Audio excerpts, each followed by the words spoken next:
gaming corner of the day, doing it up Stonesy's way. But today we are actually doing something very special. Well, not very special as in the sense of, ooh, this is so cool. Very special as in we're moving on to the next group of dogs. Today we are going to be talking about the Akita. But first, we're going to be talking about the working group. The next patch of dogs that we're going to be talking about, from the Akita all the way to the Tibetan Mastiff, which is a total of, let's see, 48 pages, which equals up to 24 different dog breeds, will be inside of the working group. And now I'm going to read you this little expert about the working group. For the working group, the working dogs are those that put their bravery or brawn into the service of humans. They can be broadly divided into guarding or protecting breeds, sledding breeds, carting breeds, and rescue breeds. In general, the working breeds are known for their intelligence and hardiness. And as such, we need to start the working group. The first one of them all is, of course, the Akita. Now, this dog looks a lot like a Shiba Inu mixed with a Mastiff, to be honest. It's just a weird looking face with a cute little body. Kind of reminds me of me when I was younger. Now, before I can make fun of anything or have a strong opinion on something, I should learn of its history. Not only does it build my credibility in case I get into an argument or something around those lines, but also it makes me look smarter in front of my mom, my dad, my sister, my brother, or my 1984 R2-D2 Mickey Mouse hat that I got from Disney World from my sister, because that's when she went to graduation. Or some year. I don't really know the year, to be perfectly honest with you, but it still makes me look incredibly smart. So, the history of the Akita is that the Akita is perhaps the most renowned and venerated of the native Japanese breeds. Although it bears the likeness of dogs from the ancient Japanese tombs, the modern Akita is the result of concerted 19th century effort to restore 7 native Japanese dogs. The Akita, larger than these breeds, was restored using many breeds of mixed breeds used for fighting. Indigenous Odate dogs were also used as best representatives of native Japanese animals. Over time, Japanese breeders selected against many traits descending from the fighting ancestors, including black mask, pinto pattern, and substantial size, whereas American breeders have perpetuated those traits. In 1918, the Akita Inu Hozenkai Society of Japan was formed to preserve the original Akita, and in 1931, the Akita was designated one of Japan's natural monuments. And the most honored Akita of all time was Hachiko, who greeted his master every evening at the train station and accompanied him home. When his master died at work one day, Akita waited for him and continued to return and wait for his master every day until he died 9 years later on March 8, 1935.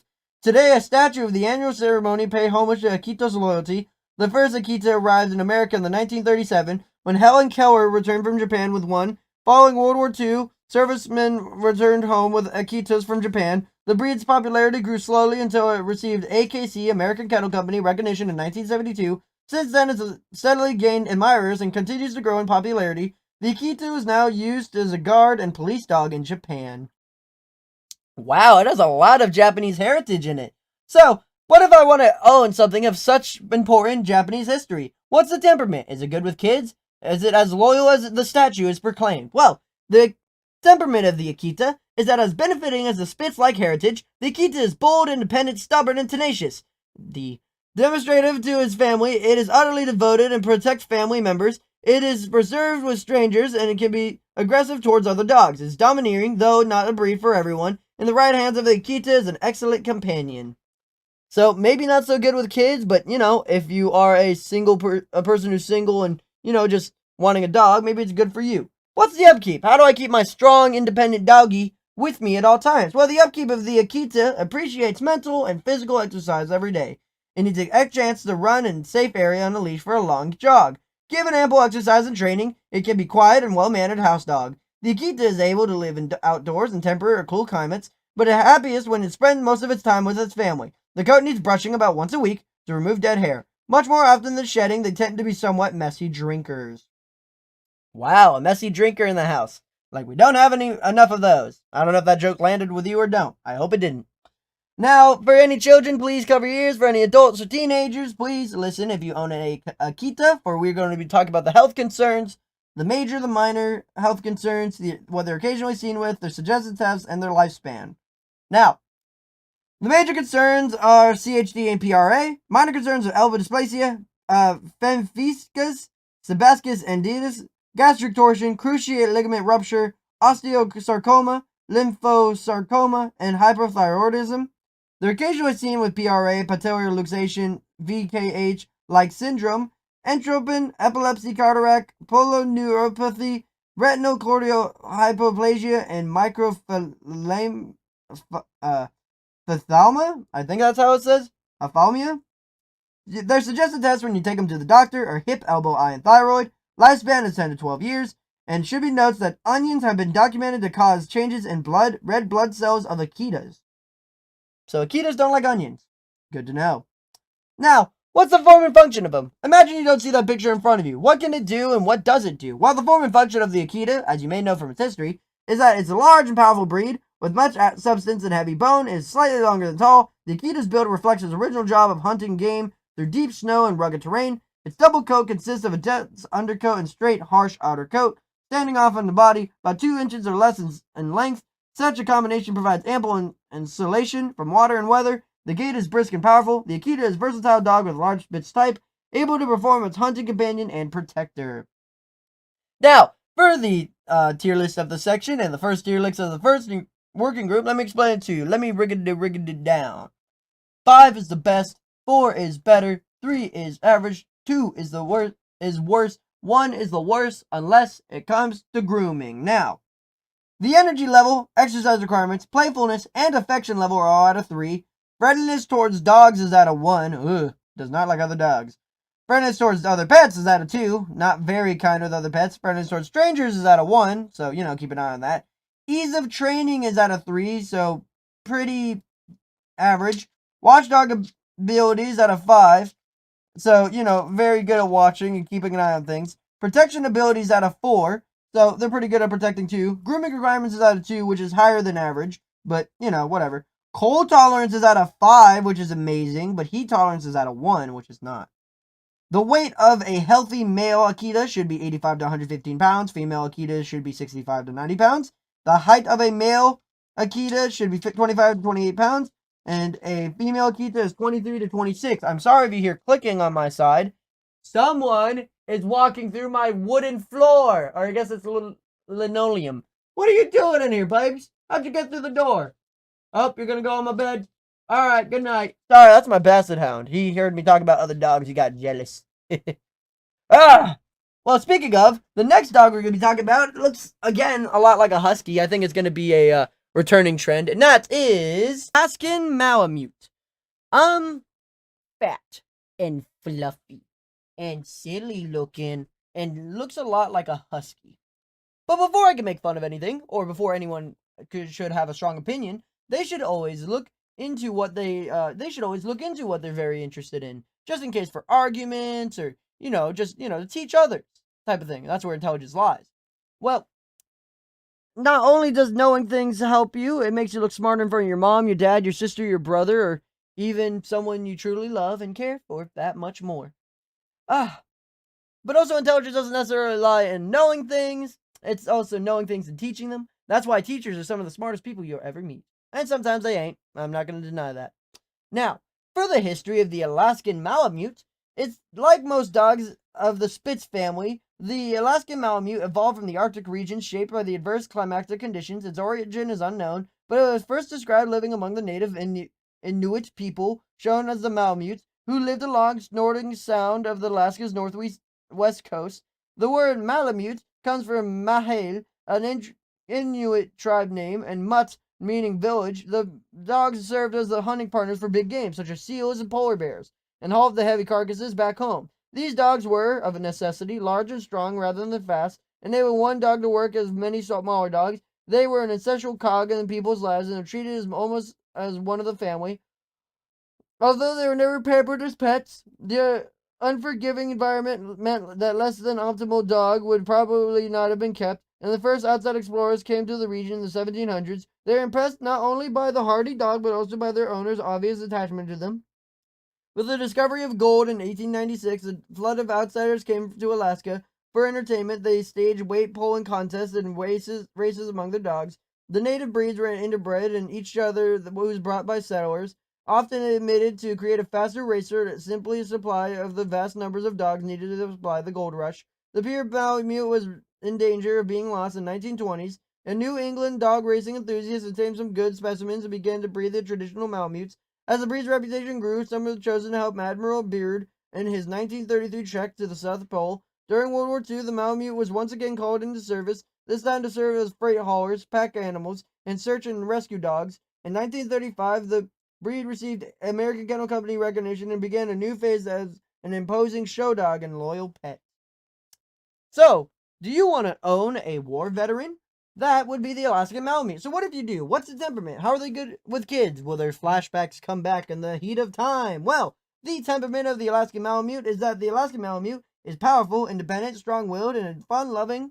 Its idea of a great fun is pull, sled, or cart. It also loves to run and roam. It's family-oriented, and as long as it's given daily exercise, is well-mannered in the home. Without proper exercise, it can become frustrated and destructive. It is friendly and sociable toward people, but it may be aggressive to strange dogs, pets, or livestock. Some can be domineering and tends to dig and howl. Seems to make sense, but what's the upkeep? What if I want one of these dogs in my home since they seem to be good with kids and I know I can trust them keeping them outside? Well, the upkeep of the Alaskan Malamute is that the Alaskan Malamute loves cold weather and especially loves to haul a sled through the snow and can run for miles and needs to have adequate exercise every day, either in the form of a long walk on a leash or opportunity to run or mush. It can live indoors in temperate cold climates, but it does better inside during warm weather. Its coats need brushing once or twice a week before then when shedding. Now, here's the thing. If you're a child, please stop listening for a little bit. If you are an adult or a teenager who owns an Alaskan Malamute, we're gonna start talking about the health concerns, major, minor, what they're occasionally seen with, and their suggested tests. So get a notebook. The health of the Alaskan Malamute is that their major concerns are CHD and cataracts. Minor concerns are chronodysplasia and hyperthyroidism. They're occasionally seen with gastric torsion, hemerolophia, and polyneuropathy and seizures. The suggested tests are hip, eye, thyroid, and chronodysplasia clear rating. Their lifespan is 10 to 12 years. Now imagine you don't see this dog in front of you. What do they look like? How do they form and what do they do? Well, the Alaskan Malamute is a powerfully built dog of Nordic breed type, developed to haul heavy loads rather than race. It is slightly longer than it is tall and heavy, boned and compact. Designed for strength and endurance, its gait is steady, balanced, and tireless. Its coat is thick and double, with a coarse outer coat and a dense, woolly, oily undercoat, providing the ultimate insulation. Although the eyes have a wolf-like appearance, the expression is soft. They look so silly. Now for the tier list. 5 is the best, 4 is better, 3 is average, 2 is worse, and 1 is the worst unless it comes to grooming, which is not going to be good for this dog. Well, the energy levels out of 3, so pretty average. Exercise requirements out of 4, so more than average. Playfulness is out of 3, so pretty average. Affection levels out of 5, so it loves you. Friendliness towards dogs and other pets, however, out of 1, so not very keen. Friendliness towards strangers is out of 4, so pretty up there. Ease of training is out of 1, pretty easy. Watchdog ability, protection ability, and sadly, grooming requirements are all out of 3, so pretty high for the grooming requirements, but pretty good for watchdog and protection ability. Cold tolerance is out of 5, but heat tolerance is out of 1. Seems to be a common theme with the working group. The weight of a healthy Alaskan Malamute should be 85 pounds for a male and 75 pounds for a female. The height should be 25 inches for a male and 23 inches for a female, unless it was inches, unless it was feet, in which case we'd live in a world of giants. Oh wow. I don't think I've ever gotten the name of this dog before, but I've seen him a lot, and it is the Anatolian Shepherd. Look at him, he's so fluffy, and the other one's so skinny. This dog can't catch a break. But before I have a strong opinion, or make fun, or really have any opinion on something that I take such an interest in, such as dogs, I should learn of its history. Not only does it build my credibility and make me look smart in front of my mom, my dad, my sister, my brother, or my light that's really bright, by the way, but it also makes me more smart as a person. Though intelligence doesn't lie in knowing things, and intelligence lies in knowing things, but also telling them to others. As such, teaching them. That's why the smartest people you ever meet are teachers or scientists or doctors. Though, I will admit there are some doctors and some teachers and some everything else in the world that ain't so smart. And I 100% understand that. Well, Now, to fully understand it all, as I said that. Oh, hold on. Hold on, guys. Give me a second. Hey, Fox Shadow. How are you doing, man? I'm not vomiting. Oh, I'm in the reading corner of the day doing it up Stonesy's way. I'm reading about the Anatolian Shepherd. How can I help you? I'm reading about the Anatolian Shepherd. Yeah. Well, you want the other one? I'll get back to you once this reading video is done, okay? He's taking a nap. Yeah, but don't worry. I'll get to you when, I'll wake him up when, I'm done reading, alright? Shut up. Alright. The history of the Anatolian Shepherd is that the Anatolian Shepherd is an ancient guardian breed with a long working history. Its roots probably lie in the Tibetan Mastiff and Roman Malaysian war dogs that came to Turkey more than 4,000 years ago. They're proved invaluable as staunch defenders of livestock against formidable predators, including wolves and bears. They accompany the nomadic shepherds that became widespread over the geographical region. Accounting for the Anatolians' great variation in size, coat type, and color, several traits have remained constant throughout all the breed. However, their loyalty, independence, and hardiness, the name of the shepherd is a misnomer because of the breed was never used as a herder. Its Turkish name, Koben Kopek, means shepherd's dog. The first of the breed did not come to America until the 1950s, where although it proved itself as an effective livestock guard against the coyotes and other predators, it remained unknown to the dog fanciers. Only in the late 1970s and 1980s did the Anatolian Shepherd begin to be more widely appreciated. It's still valued for its utilitarian, rather than cosmetic attributes. Pet owners desiring a loyal and effective guardian began to acquire the breed. In 1996, the Anatolian Shepherd was accepted in the American Kennel Company, or AKC, miscellaneous class. Soon after, into the working group, Anatolian fanciers are adamant about retaining the dog's working instincts above all else. What a strange little dog. So it has very strange history and how it's always been thrown around and mixed up, and comes from the Mastiff. That's very cool. But I want one of these cool dogs. What's the temperament? How does it do with kids? Well, the Anatolian Shepherd is a serious dog, devoted with his family and his duty and family protector. At the same time, it's laid back and easygoing, never on the lookout for trouble. It's suspicious of strangers and territorial. It's good with children, but it may not be playful enough to satisfy the children's desires. As a serious watchdog, it tends to bark a lot if the suspicions are aroused. So this dog will protect your family and is suspicious of everything. So that's good. What's the upkeep? How do I keep my family's protector up and healthy? Well, the upkeep of the Anatolian Shepherd needs a chance to exercise every day, either with a long walk or brisk run. It can live outside in the temperate or cool climates, but needs to socialize with its family. Coat care is minimal, consisting only of weekly brushing to remove dead hair. So not bad. If you're a child, though, please cover your ears for a little bit. If you're an adult or teenager who owns an Anatolian Shepherd, please grab a notebook, for we're going to be talking about the health concerns, major, minor, what they're occasionally seen with, the suggested test when you take them to the doctor, and lifespan.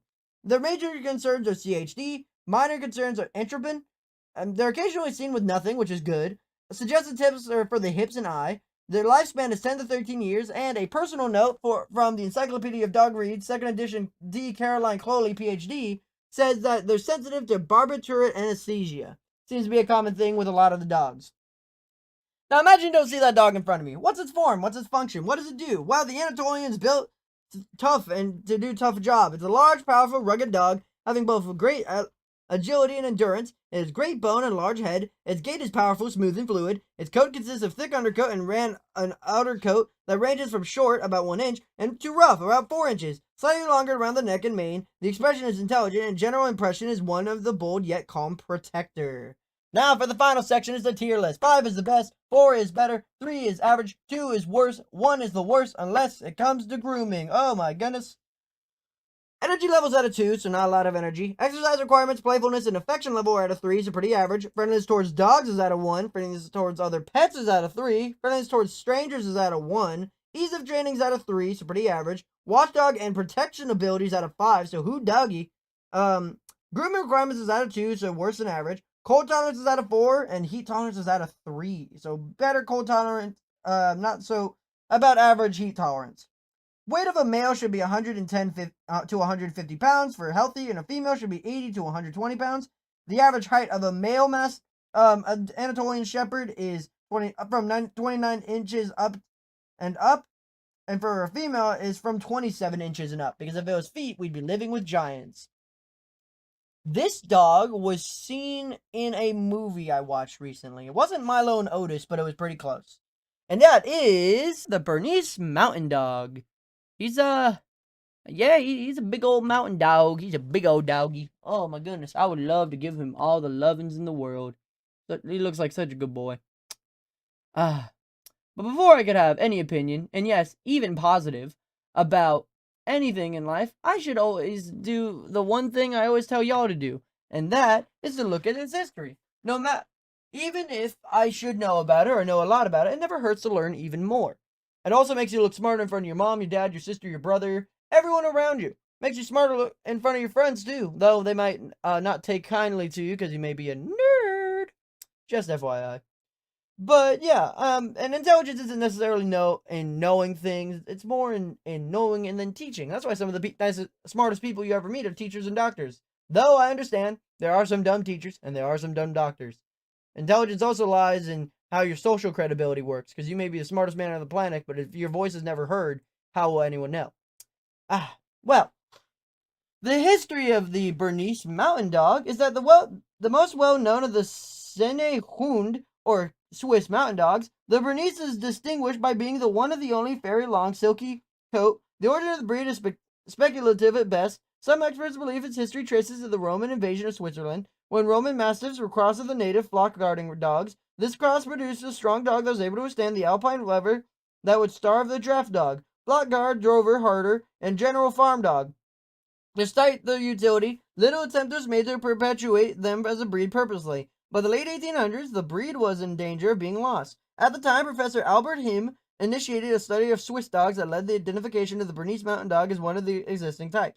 These dogs are found only in the valleys of the lower Alps, though Dr. Him's efforts, these dogs were promoted through Switzerland and even Europe. The finest specimens found to be Durbach area, and one of them giving the breed the name Durbackler.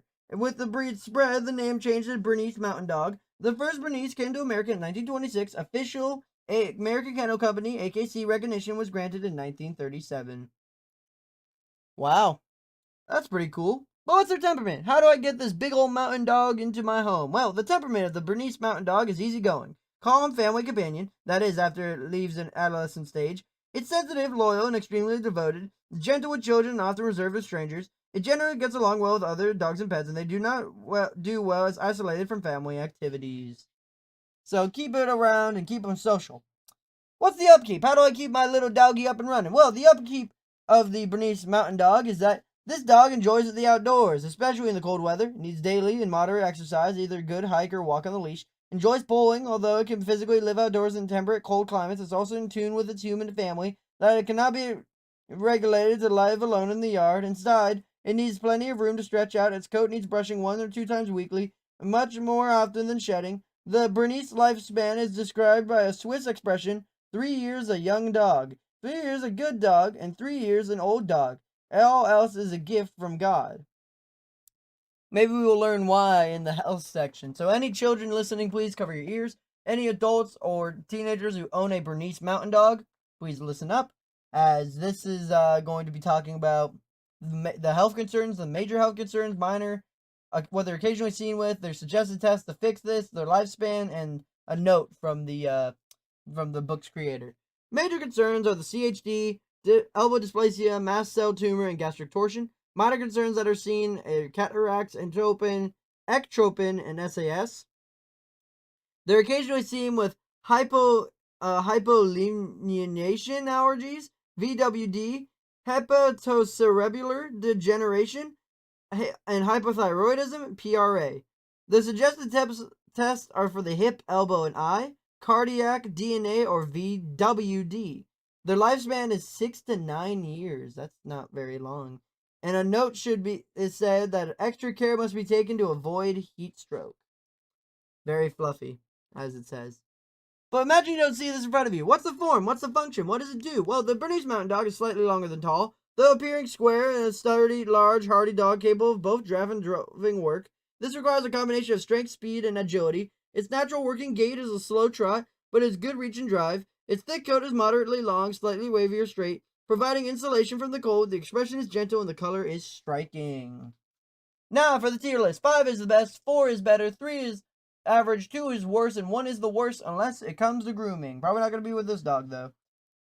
Energy level is at a 2, not a lot of energy. Exercise requirements is at a 3, so pretty average. Playfulness is at a 2, so not much. Affection level, friendliness towards dogs and friendliness towards strangers are at a 3, so average. Friendliness towards other pets is at a 4, so very friendly. For ease of training is at a 4. Watchdog ability is at a 3. Protection ability is at a 2, so pretty low. Grooming requirements, sadly, is at a 3, so pretty high. Cold tolerance is at a 5, but heat tolerance is at a 1. The healthy weight of a male Bernese Mountain Dog should be 90 to 120 pounds, and a female should be 70 to 100 pounds. The height of a male Bernese Mountain Dog should be 25 to 27.5 inches, and a female is 23 to 26 inches, because if it was feet, we'd be living in a world of giants. Oh, wow. This dog, I swear we've talked about, or at least the breed of it, and that is the Black Russian Terror. The Russian Terror. Wee, wee. I hope your brothers fight today. Does anyone remember that? Black Ops 3 Zombies. Ooh, I love that map. That map is so good. The one where you play as an 80s characters, and ooh, you're in an arcade. Oh, I love that stuff. That stuff was fun. I should get Black Ops again if it wasn't for $60. Oh man, look at this dog. He's so fluffy and silly looking. Got a big old tongue by the picture, but by that, he just looks fluffy and a little silly. But before I can make fun of anything, or have a strong opinion on something, especially something I'm passionate about, or in government, I should learn of its history. Not only does it build my credibility, make me look smarter in front of my mom, my dad, my sister, my brother, or my little teddy bear with a graduation hat and a little diploma. I don't know where he graduated from, but whatever. I guess he's special. But it also is just good to have. Now, and it makes you more intelligent, but intelligence doesn't necessarily lie in knowing things, though I guess it does by the broad term. It also, true intelligence comes from learning things and teaching it to others. It can be simple as just bringing it up in conversation, or maybe even just talking about it to a person or teaching it to people, like how I do it to y'all. The smartest people you ever meet are teachers, doctors, and just people like that who learn things and teach it to others, though I understand there are some bad doctors, there's some bad teachers, but we are all but human. The history of the Black Russian Terror, and it's weird, I feel like I'm not speaking loud enough, so I'm sorry, but, I don't know, it's been a second since I've read, so I'm trying to get back in the mojo, you know. The history of the Black Russian Terror is that in the 1940s, the Soviets faced the task of populating the military with suitable working dogs. With dearth and qualified canines, they imported breeds from their occupied countries, mainly German breeds, into their state Red Star kennels. The most impressive of their imports was a giant schnauzer named Roy, born in 1947. Roy was bred extensively with females from various breeds, with the most successful coming from Airedale Terrier, Rottweiler, and Moscow Water Dog crosses. They were all black, and were distinguished from the others as the Black Terrier group. The best were bred among themselves, and by 1957, second and third generation dogs were presented to the public, and the first puppies went to family breeding situations to continue the project. The main criteria were working ability and versatility, but care was also taken to improve the conformation. Besides sharing border guard duty with soldiers, military tasks including detecting mines and explosives, transporting supplies, pulling sledges and finding wounded soldiers, all done independently with the harshest of climates. Black Russian Terriers served in the military operations in Afghanistan and Bosnia in 1968. The breed standard was registered in the International FCI, or the Federal Company Incorporated. I think that's what FCI stands for. With officially recognized the breed in 1984 as BRT breeders emigrated to other countries. The dog's value as companions became more obvious and more popularity spread. In 2001, the American Kennel Company, or AKC, admitted the breed into its miscellaneous. Why did I say malicious? Miscellaneous class. In 2004, it became a regular member of the working group. Wow. So this dog isn't too far away, though 21 years, I guess, is pretty long. Ooh, I was born in 2006. I'm old. But what if you want this dog? Well, what if I want a Soviet Union dog in my house? I want the Black Russian Terror in my house. I'm just trying to voice Heavy from TF2. Well, what's the temperament? Are they good with kids? Or will they stop the enemy from getting through the gate or the front door or the apartment door, either or.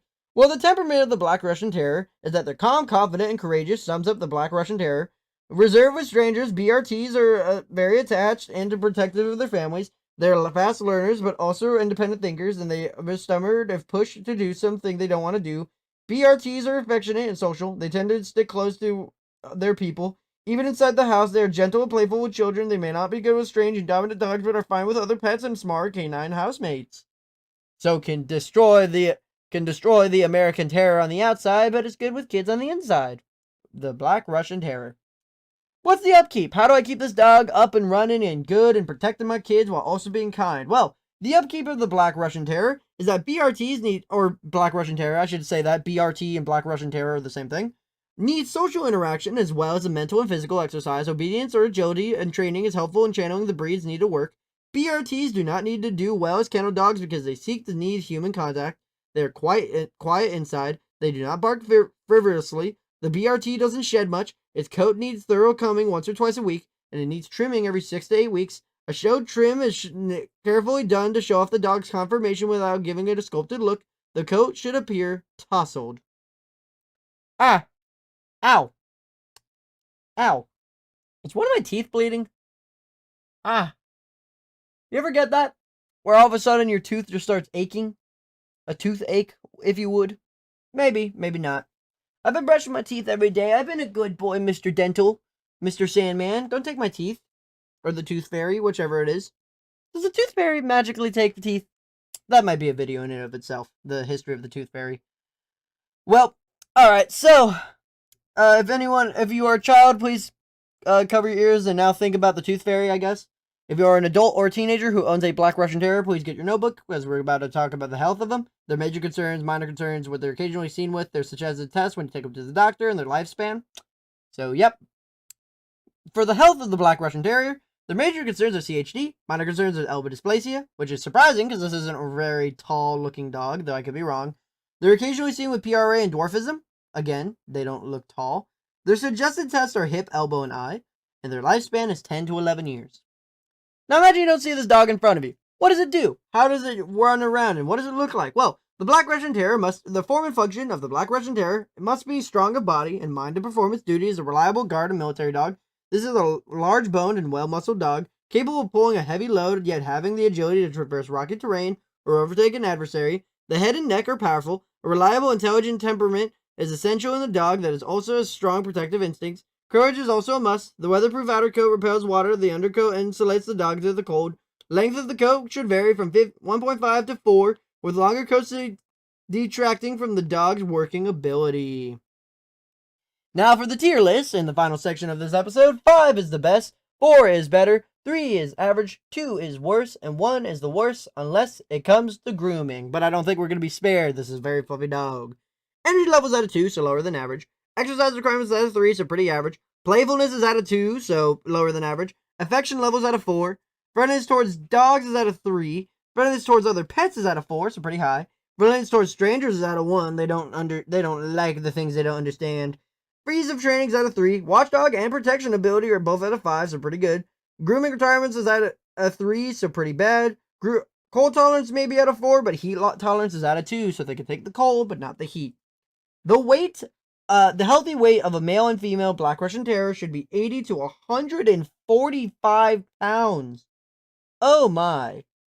And the height should be 27, of a male Black Russian Terrier should be 27 to 30 inches, or 26 to 29 if female. Because if they were feet, we'd be living in a world of giants. Straight and to the point. I like this next breed of dog, which is the Boxer. Now, the Boxer looks like a very silly little doggy, because, well, of course it does.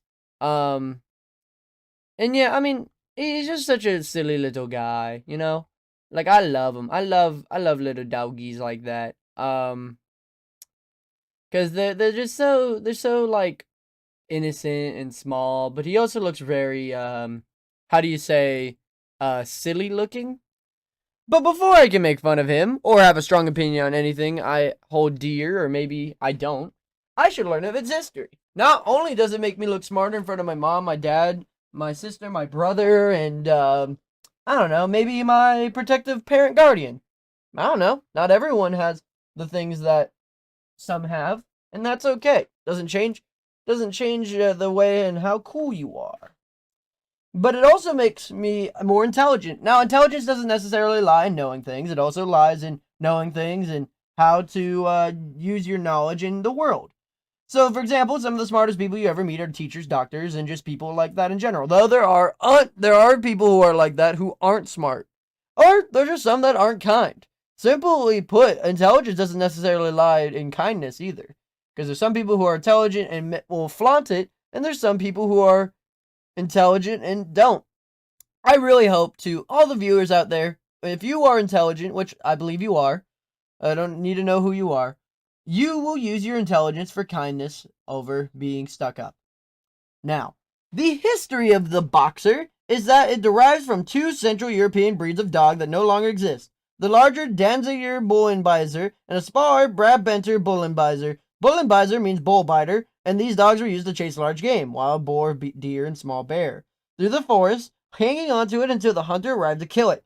This required a strong and agile dog with broad, powerful jaw and the recessed nose to enable the dog to breathe while its jaws were clamped onto the animal. Similar attributes are required of dogs using bull biting, a popular sport in many European countries. In England, the bulldog has been favored breed of the sport, whereas in Germany, large mastiff type dogs were used. Around the 1830s, German hunters began concerted effort to create a new breed, crossing their Bullenbasers with mastiff type dogs for its size, terriers or tenacity, and finally bulldogs. The result was the tough, agile dog and a streamlined body and strong grip. When baiting was outlawed, the dogs were mostly used as butcher's dogs in Germany.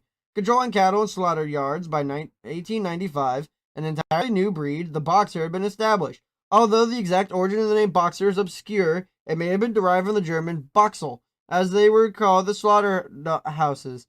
The boxer was one of the first breeds employed of the police and military dog in Germany by the 1900s. The breed had become established as a general utility dog, family pet, and even show dog. The American Kennel Company, or AKC, recognized the breed soon after, but only in the 1940s did the breed begin its steady rise to the top of the popularity charts, eventually peaking its fourth most popular breed in America. That's crazy. So these dogs are butchers by heart. So what's the temperament? What is this dog good with my kids? Will it get me up a good price if I go talk to it in the butcher? Well, the temperament of the boxer is that it's playful, exuberant, and exquisitive, attentive, demonstrated, devoted, and outgoing. It's a perfect companion for an active family. It can be stubborn, but it's sensitive and responsible commands. May be aggressive towards strange dogs, but is generally good with other household dogs and pets. Simple, clean, and small. Kind of like the boxer. Hey-oh. So, what's the upkeep? How do I keep this dog kind and yet a little stubborn? Well, the boxer needs daily mental and physical exertion. It also likes to run, and exercise needs to be met with a good jog or long walk on a leash. It does not do well in a hot weather and generally suited to live outdoors. It does best when allowed to divide its time between a house and yard. Some snore. Its coat needs only occasional brushing to remove dead hair. Now, if you are a child, please cover your ears. If you're an adult, please listen thoroughly, for we're going to talk about the health, or adult or teenager, my bad. We're going to talk about the health of the boxer, its major concerns, minor concerns, health-wise, what they're occasionally seen with, the suggested test, lifespan, and there's a note from the great people that made this book. Major concerns is boxer cardiomyopathy, SAS, and CHD. Wow, they have their own disease. Minor concerns are gastric torsion, hyperthyroidism, and corneal erosion, colitis, my bad, I thought that was in the same word. They're occasionally seen with brain tumors and degenerative myelopathy. The suggested tests are for the thyroid, hip, cardiac, and have Holter monitoring. Their lifespan is 8 to 10 years, so not very long, but still good enough. And it should be noted that they're sensitive to heat, and white boxers may be deaf. I wonder how that works. Interesting. But imagine you don't see these pictures in front of you. What's their form and function? What do they do? Well, the form and function of the boxer is exemplary. Its combination of stylish elegance and strength and agility is a square proportion with good substance and musculature. Its stride is free and ground covering. Its proud carriage. Its head is distinctive, with a broad, blunt muzzle and alert expression. Its coat is short and shiny. It's perfectly suited to serve as a working watchdog. Now for the tier list. 5 is the best, 4 is better, 3 is average, 2 is worse, and 1 is the worst unless it comes to grooming. Now, the energy level's out of 5. Exercise requirements is out of 3, so pretty average. High in energy. Playfulness and affection levels out of 5, so very playful, very affectionate. Friendliness towards dogs, other pets, strangers, their ease of training, and watchdog ability are all out of 3, so pretty average. Protection ability is out of 5, you wouldn't think it, but yeah. Grooming requirements is out of 1, which is great. Cold tolerance is out of 2, and heat tolerance is out of 1. These dogs do not do good in the weather. I think this is the first time. The weight of a healthy male boxer should be 65 to 80 pounds, and a female boxer should be 50 to 65 pounds. The height of a male boxer should be 22.5 to 25 inches, and for a female, 21 to 23.5 inches. And if they were feet, and it's not feet, they're inches, because if they were, we'd be living in a world of giants. Oh, he's a big long face. He's a big dog. This dog is, well, it's not a big dog, but he looks like he's a big dog. And that's the next dog we're going to be talking about in the next episode, and that is the Bull Mastiff. It looks like a taller pug, but like not in a good way. It looks like it just looks sad, really. But before I shouldn't have an opinion on something, or really should have an opinion on anything I think I'd be interested in, I should learn of its history. Not only does it make me look smart in front of my mom, my dad, my sister, my brother, or heck, even the tree outside my house that still has Christmas lights because I'm lazy, but it also makes me more intelligent. Now, intelligence doesn't necessarily lie in just knowing things. It also comes in by knowing things and teaching them to others. That's why some of the smartest people you meet is teachers and doctors. However, not all teachers and doctors are smart because they're not socially energetic. That's why when people are like super smart, but they refuse to teach anyone or like, talk to people, and they'd rather be rude or be like, I'm the best. I kind of look at them a little strange because I'm like, then you're not smart. Because intelligence lies in knowing how to be communicative and being intelligent. You can't do everything in the world yourself. Rome wasn't built in a day because, well, simply put, if it was, it'd be impossible. Now, the history of the Bull Mastiff is that although the Mastiff is one of Britain's oldest breeds, its intermediate descendant, the Bull Mastiff, is probably the fairly recent development. It is true that occasional references to the Bull Mastiff or crosses of the Mastiff and Bulldog can be found as early as 1791. However, no evidence exists that the strains are bred on. The documented history of the Bull Mastiff begins near the end of the 19th century when poaching game in the large estates had become such a problem that the gamekeepers' lives were endangered. They needed a tough, courageous dog that would wait silently as a poacher and his dog approached, attack on command, and subdue and maul the poacher. The Mastiff was not fast enough, and the Bulldog was not large enough, so they crossed the breeds in an attempt to create the perfect dog, the aptly named Gamekeeper's Night Dog. The preferred color is a dark brindle. As it faded into the night, as the breed's reputation grew, however, many estate owners chose the dogs of the estate centuries and preferred the lighter fawns, especially those with black masks and coloration reminiscent of their Mastiff ancestry. Breeders began to aim for pure breeding strain rather than relying upon repeating crosses between the Mastiff and Bulldog. They worked for an ideal animal that appeared to be 60% Mastiff and 40% Bulldog. By 1924, the breed was deemed to be pure and recognized by the English Kennel Club and English Kennel Club. American Kennel Company, or AKC, recognition followed in 1933. So this dog killed poachers. So this is a very environmentally friendly dog. Cool.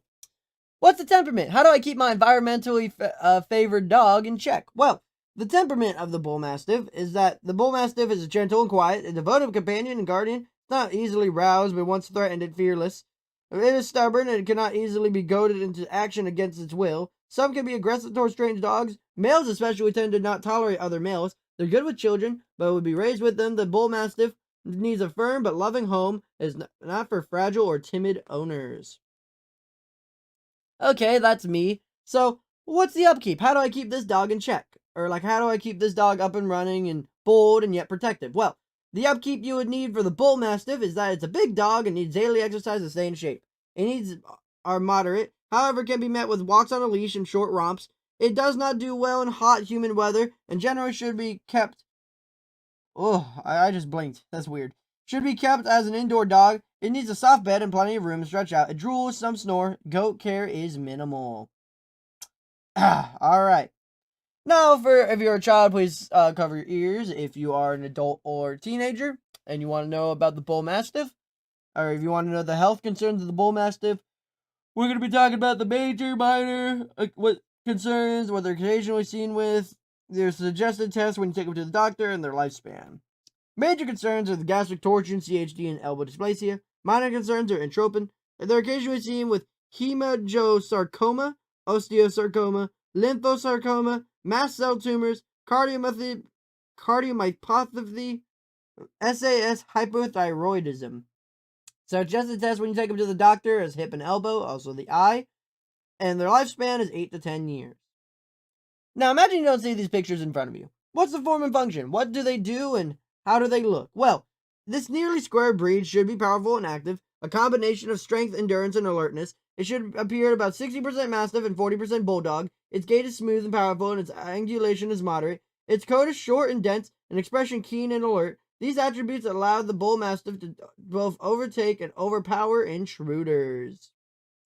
Now, for the final section of today's video, it's the tier list. 5 is the best, 4 is better, 3 is average, 2 is worse, and 1 is the worst unless it comes to grooming. Now, energy level and playfulness is a 1. Very little energy and playfulness. Exercise requirements is out of 2, so not much. Affection level is out of 3, so pretty average. Friendliness towards dogs is out of 2, so not as friendly. Friendliness towards other pets is out of 4, so very friendly towards other pets. Friendliness towards strangers and their ease of training is out of 1, which is good and bad. Watchdog ability and protection ability are out of 5, so this dog seems to be more of a protector than a family dog. Grooming requirements is out of 1, which is always great. Cold tolerance is out of 3, which is average. Heat tolerance is out of 1, which is not good. The weight of a healthy male bull mastiff should be 110 to 130 pounds, and a female bull mastiff should be 100 to 120 pounds. The height of a male bull mastiff should be 25 to 27 inches, and a female bull mastiff should be 24 to 26 inches, because if it was feet, we'd be living in a world of giants. Wow, for anyone who's seen Hercules, you might know this one. Is this breed in Hercules? I feel like that's right. I haven't seen the movie in forever. But it is a Doberman Pinscher. Pincher? Pinscher. Pincher. Something about pinching, and it's not even St. Patty's. It looks like a really skinny Rottweiler. I think I said last episode that for those who are really into the movie Hercules, where Danny DeVito plays a little demon, but you know, one does he not, huh? But yeah. Before I should make fun of anything, including celebrities, they go down my back, though DeVito still looks good for his age. I should learn of its history. Not only does it make me smarter in front of my mom, my dad, my sister, my brother, or, you know, maybe my katana being held up by antlers, but it makes me more intelligent. Now, intelligence doesn't necessarily lie in just knowing things. It also lies in knowing things and teaching them to others. And that's why some of the smartest people you ever meet are teachers, doctors, and other such. Though, I will say there are some dumb doctors and there are some dumb teachers. So I will never say that all of them are smart. Just some. Trust me, there are people who are like, oh, I love being teachers. And there's always a Teacher of the Year award. So that's how I know I'm right. So the history of the Doberman Pinscher is that few people could claim to have so great an impact upon the dog world as Louis Doberman of Thuringen, Germany. Herr Doberman was a door-to-door tax collector who needed a watchful guard dog to accompany him on his rounds. In the late 1800s, he set about to create an alert, streamlined guard dog, most likely crossing an old German Shepherd and German Pinscher, which later crosses a black and tan Manchester Terrier, Greyhound, and Weimaraner. He soon obtained the prototype of the breed that now bears his name. The original Dobermans were still somewhat heavy-boned and round-headed. Subsequent breeder selected for more than racy-looking dog. The breed evolved in a remarkable time. By 1899, the first breed club was formed. The breed continued to attract acclaim, and the first Doberman arrived in America in 1908.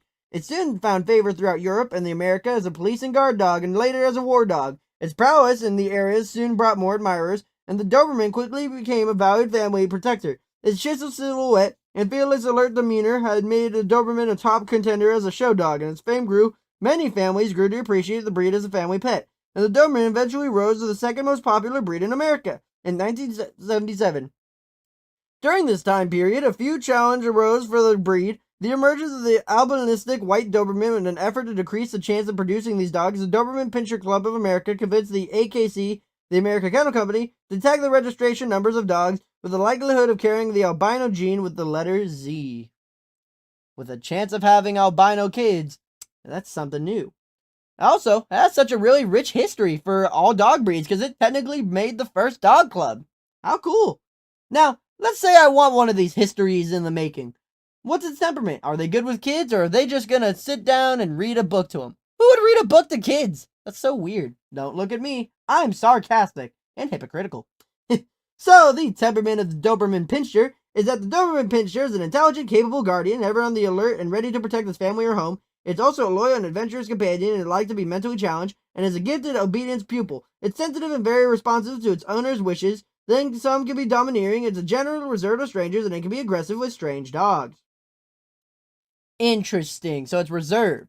So it is real big and reserved, and oh, I'm smarter than everyone else. Boo boo boo. I made history. You know who I am. I made history. I'm the Doberman Pinscher. Yep. That's this type of dog. Well, what's the upkeep? How do I keep this dog so sophisticated and better than everyone else? Well, the upkeep of the Doberman Pinscher is that it's an active breed that needs daily mental and physical exercise lest it become frustrated or destructive. Its exercise requirements can be met with a long jog or walk on a leash, or a strenuous run in a safe area. The Doberman can live outside in the temperate climates, but it has much better companion and effective guardian if it shares its human home. Coat care is minimal, which is something we like here. I'll talk about that later. Now, if you're a child, please cover your ears. If you're a teenager or an adult who owns a Doberman Pinscher, understand the health concerns. Major concern. We're talking about the health concerns right now. So we're talking about the major concerns, minor concerns, what they're occasionally seen with, their suggested test, lifespan, and there's a note from the Encyclopedia of Dogs Breeds, 2nd edition, D. Caroline Coyle, PhD. Now, the major concerns are CVI, Wobbler syndrome, and cardiomyopathy. I still can't say that word after so many episodes of doing this. Minor concerns are VWD, demodyscosis, osteosarcoma, and gastric torsion, CHD. They're occasionally seen with albinism, hypothyroidism, PRA, and narcolepsy. The suggested tests are cardiac, Holter monitor, hip eye DNA or VWD. Their lifespan is 10 to 12 years. And a note from the people who made this book is that blue Dobermans sometimes have hair loss, while white Dobermans may suffer from serious health problems. That's not good. Now, imagine you don't see this. Oh, I need a drink of water. Imagine you don't see this dog in front of you. What's it look like? What's its form and function? Well, the Doberman is compactly built, muscular, powerful, and a square proportion. It combines elegance and strength, speed and endurance. Its carriage is proud and alert. Its gait is free and vigorous. Its coat is short, smooth, and hard, showing off an exceptionally clean-cut lines of its athletic breed. You guys imagine that? I've read for like 30 minutes straight, and I haven't had a sip of water. I have a water right there. I just haven't sipped it because it's too far out of reach. I have a whole book in my hand. Now, for the final section, I'll actually take a sip. Woo! Always drink water, especially when you have a strained throat, because that can come up to you later on in life, in the next day, in the next hour, and really hurt. Because having a dry throat is like one of the biggest ways of getting diseases in the world. Because that's like weak tissue, that's open. Always drink water. Don't do what I'm doing. Like I said, I'm a hypocrite. My best friend called me a hypocrite, and I stand by it. She's 100% correct. Now, for the tier list, 5 is the best, 4 is better, 3... actually, if you want... I'm sorry. I'm not talking about my best friend. If you want to go subscribe to her, she has an actual channel. It's Lacey B, but right now it's Cloud. It's weird. It's Cloud, but she's changing it to Lacey B. I'm not allowed to talk about it publicly. You guys get it.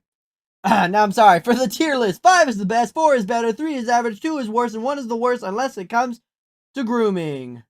Now, energy levels out of 4. Exercise requirements, playfulness, affection level, and friendliness towards other pets are out of 3. So pretty average. Friendliness towards dogs is out of 2, so not as average. Friendliness towards strangers is out of 1, so not very much of all. Oh my goodness, the 3 5s that I've been looking for. Ease of training, watchdog ability, and protection ability are all out of 5. This dog will protect you.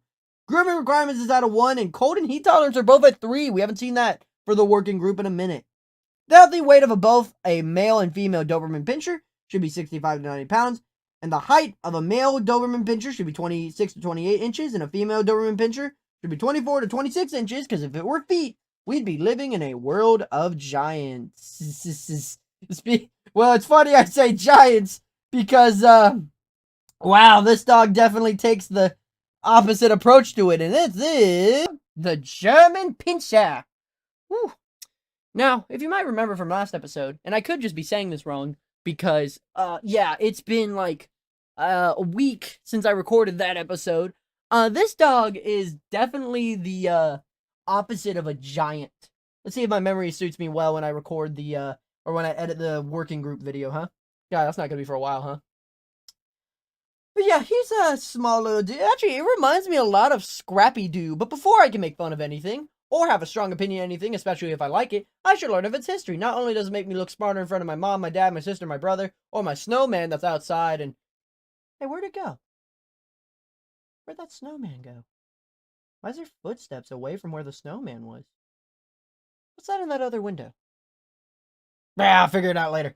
But, not only does it make me smart in front of them, but it also makes me more intelligent. Now, intelligence doesn't necessarily lie in just knowing things. It comes into knowing things and, you know, teaching them to others. That's why the smartest people you ever meet are doctors or teachers. But then again, there are some not smart doctors and teachers. I think education really boggles down to how you be a good teacher is being able to get along with your students while also being hard-boiling and foreboding, but also not letting them be able to push you over.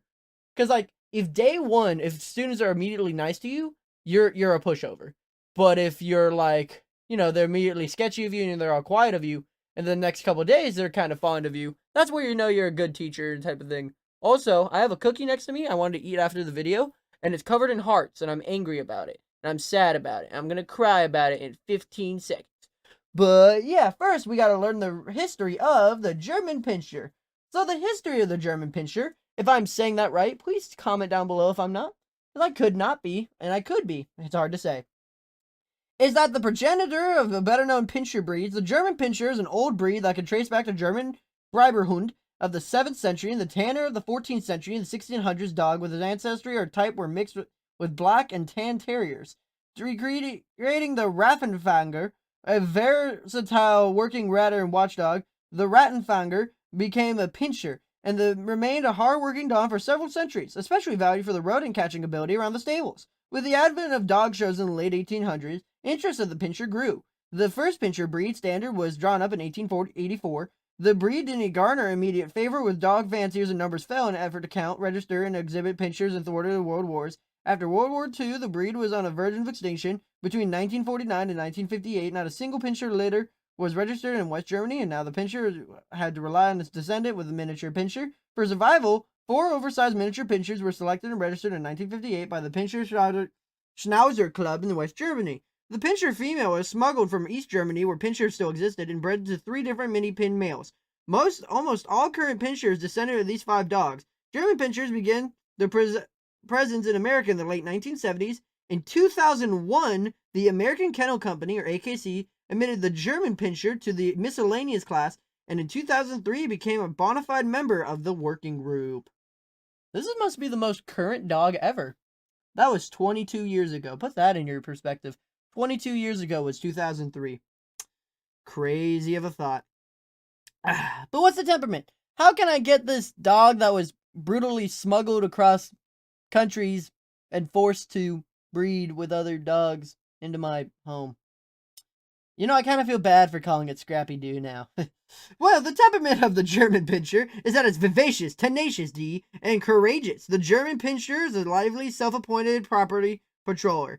Man, say that 1,000 times fast. The German Pinscher is a lively, self-appointed property patroller.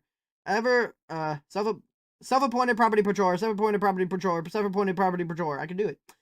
Ever alert, the German Pinscher does not bark frivolously, but does sound the alert to the intruders. A quick learner, the German Pinscher is nonetheless not inclined to obey unless there's a good reason to do so. The breed is playful and affectionate and good and considerate with children, can be wary of strangers. German Pinschers may argue over which of them gets to be the boss, and they may not be good with small pets, especially rodents. Well, that makes sense. They have a whole line of killing rats, so that only makes sense. But what's the upkeep? How do I keep these German pinchers doing what they love to do best? Well, the upkeep of the German pinchers is that they like to be thick of things and do not appreciate getting left outside alone or regulated to a kennel. They're devoted to their family and insist on accompanying family members to bed, supervising their housework, directing their gardening, and providing the evening's entertainment. This is a high-energy dog that is easily bored and frustrated if not given a way to stimulate its mind and exercise its body. Grooming is wash and wear. Only occasional brushing is required. That's what we like to hear. What you don't like to hear is that if you're a child, please cover your ears. If you're an adult or teenager who owns a German pinscher, please grab your notebooks, as I'm going to talk about the concerns. Though, maybe put away that notebook. Actually, this dog looks like it's perfect. So the major concerns are nothing. Their minor concerns are nothing. They're occasionally seen with nothing. Your suggested tips when you take them to the doctor anyway are for their hips and eyes. And their lifespan is 12 to 15 years. That is crazy. So these dogs can live up to, what is that, 105? Is that right? 15 by 7, right? So we already have 70. So what's 7 times 5? 35. Very good. 105. That is crazy. And of course, a majority of dogs outlive their lifespan. So that's like, goodness. So, wow. Good for them. So this is just a pretty good dog, all things considered. In the future, I might get a German pinscher. I'll update you guys, and you guys can stay with me through it. But what's the form and function? Imagine you don't have these little cute dog pictures in front of you. Well, the form and function of the German pinscher is that it's a medium-sized dog with muscular square build, flat enough to be extremely agile and solid enough to be strong. It can hunt all day, aided by extremely sensitive senses. If it turns up a rodent, it can catch and dispatch it. If it turns up an unwelcome human, it can sound an alert and automatically encourage the person to leave. The German pinscher, I was going to say person pinscher because it kind of sounds like it, has found a new niche as a companion and watchdog of the ideal size and loyal temperament. Now, for the tier list of today's episode, let me explain this to you in a cool song so we can all understand and get along. I'm Del Bean to rhyme the words, but listen to me, you bunch of birds. I was going to say turds, but that's mean. Anyways, 5 is the best, 4 is better, 3 is average, 2 is the worst, and 1 could be the worst if it is grooming. So, energy levels out of 4, exercise requirements are out of 3, so pretty average. Playfulness and affection level are out of 4, so very loving. Friendliness towards dogs is out of 2. Ooh. Friendliness towards other pets is out of 1. Ooh. Friendliness towards strangers is out of 2. So all really low. Ease of training is out of 3, so pretty average. Watchdog ability is out of 5, they can keep an eye. Protection ability is out of 3, so higher than average.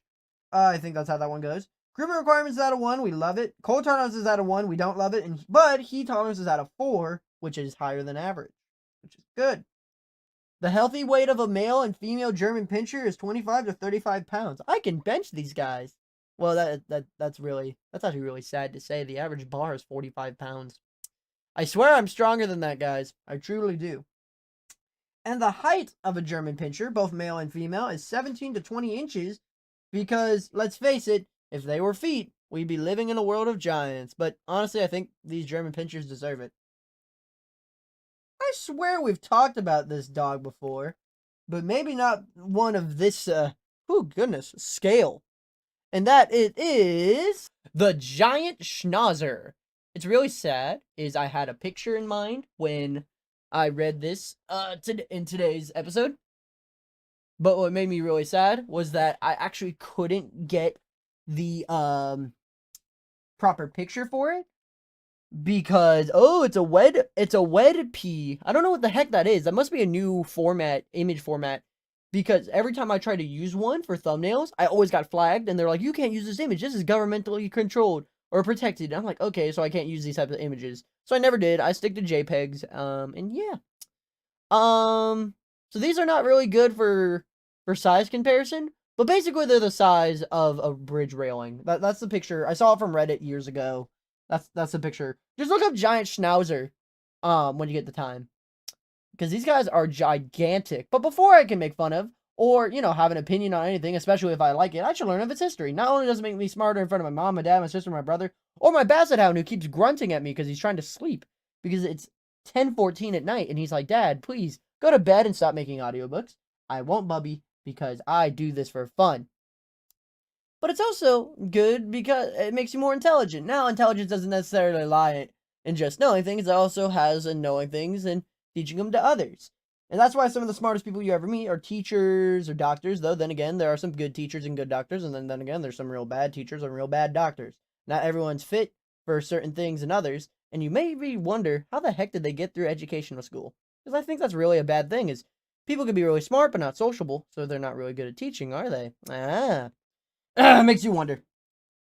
So, the history of the giant schnauzer is that the giant schnauzer originated in the country beside the Bavaria and Württemberg. Cattlemen were impressed by the smaller standard schnauzer and sought to emulate it on a larger scale. It would be suitable for driving cattle. It is likely, though not documented, that they crossed the standard schnauzer with their larger smooth-coated cattle driving dogs in an attempt to create a wire-haired drover. Later, crosses with the rough-coated sheepdogs in the Great Dane and Bouvier de Flandres, probably occurred, and even crosses with the black poodle, wolf spitz, and wire-haired pinscher have been suggested. The result of the weather-resistant, smart-looking dog capable of handling cattle, when known as the Munchener, they later became more popular as butchers or stockyard dogs. Even later, brewery guard dogs. The dogs maintained a low profile with little exposure before World War I, when it suggested that they would be trained as police dogs. They excelled at their new assignment, but have not been well accepted outside of Germany in that capacity. They have gained more headway as a pet in recent years, however, now enjoy modest popularity in America. Once German, now American, but apparently didn't get any recognition by the AKC or UKC, which is strange. Maybe just not a kept detail and should just be kind of known. Interesting. But what's the temperament? How do I keep this giant in a good standing? Or, how does it do with kids? Is he going to step on them? Probably not. Well, the temperament of the giant schnauzer is that the playful, rambunctious giant schnauzer may be too boisterous for small children, even though it's otherwise very good with children in its own family. It's bold, protective of its family, and reserved with strangers. It's aggressive towards other dogs. This intelligent and exuberant breed is a good choice for an active person wanting a partner in adventure, although at times, the giant may try to be the leader. How cute. So it'll pull you along. You try to walk him, he's walking you. That type of thing. But what's the upkeep? How do I keep this big boy in check? Well, the upkeep of the giant schnauzer is that it needs daily exercise and daily fun. Its exercise requirements can be met with vigorous gains and long hikes or walks. It live outside in temperate cold climates, but it's best when it's allowed to divide its time between house and yard. Harsh coat needs combing once or twice weekly, plus shaping 2 or 4 times yearly. Shaping is best done by professional scissoring and hand stripping, but clipping is acceptable for pets. What isn't acceptable for kids is the next part that I'm going to be reading about. Cover your ears. Teenagers and adults, get your notebooks if you have a giant schnauzer, for we're going to be talking about the health concerns.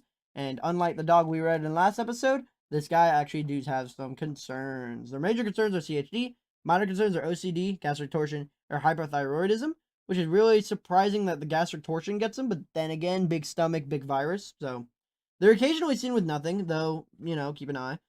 Suggested tests are for the hip and thyroid, and their lifespan is 10 to 12 years. That seems to be a trend. If your dog is big or fat, they seem to have a shorter lifespan than the average. I don't know. It might be with, it's depending how big your body will deteriorate faster. I don't really know how that works. Now, imagine you don't see this picture in front of you. What's their form and function? What do? Well, this is a larger, more powerful version of the standard schnauzer. Its body is strong, compact, and nearly square. Combining great power and agility, the stride is free and vigorous. It's good reach and drive. Its double coat consists of soft undercoat and a harsh, wiry, dense outer coat, a combination that enables it to withstand harsh alpine conditions. Its hallmark harsh beard and eyebrows, coupled with a smart outline, make a striking figure. The combination of a rugged build, reliable temperament, and weather-resistant coat make for a powerful and versatile worker. Now, for the tier list for the giant, and where we actually get to learn its height, 5 is the best, 4 is better, 3 is average, 2 is worse, and 1 is the worst unless it comes to grooming, though I don't think this dog is going to escape that. Energy levels out of 3 is pretty average. Exercise requirements and playfulness are out of 4, so real high on the exercise requirements. Affection level and friendliness towards dogs are out of 1, so this dog isn't very loving. It's pretty good guard, though. Friendliness towards other pets is out of 2. Friendliness towards strangers is out of 1. Ease of training is out of 3, so average. Watchdog ability and protection ability are both out of 5. Grooming requirements, sadly, cold tolerance and heat tolerance are out of 3. So weird thing with the grooming requirements, 1 is the Best, you don't want high grooming requirements, or maybe you do. I don't know. 2 is worse. 3 is awful. 4 is goodness awful. And I've never seen a 5, but I bet there's a 5 in here somewhere. The weight of a healthy giant schnauzer for both male and female should be 65 to 90 pounds. Ooh, this is a fat dog, but then again, he's big. Now to learn its height. A male giant schnauzer is 25 to 27 inches. Huh. And a female is 23.5 to 25.5 inches. You know, looking at other dogs like the Anatolian Shepherd, these guys aren't really giants. Maybe they're giants compared to schnauzers? That's 17 to 20. That's 26. No, Doberman pinschers are bigger. I'm confused. Whatever. Oh, but you know what? We're gonna get into the big type of dogs in the next episode, because we're gonna be talking about the Great Dane. Great Danes are I find them very beautiful breeds of dogs, because they are just genuinely super like kind, and they're big as well, like they're really tall and stuff like that. I like them. I think they're cute. I mean, I don't know what else to say about them. I like Great Danes. They're awesome. Not as much as I like you, Bubba. He's at my door looking at me.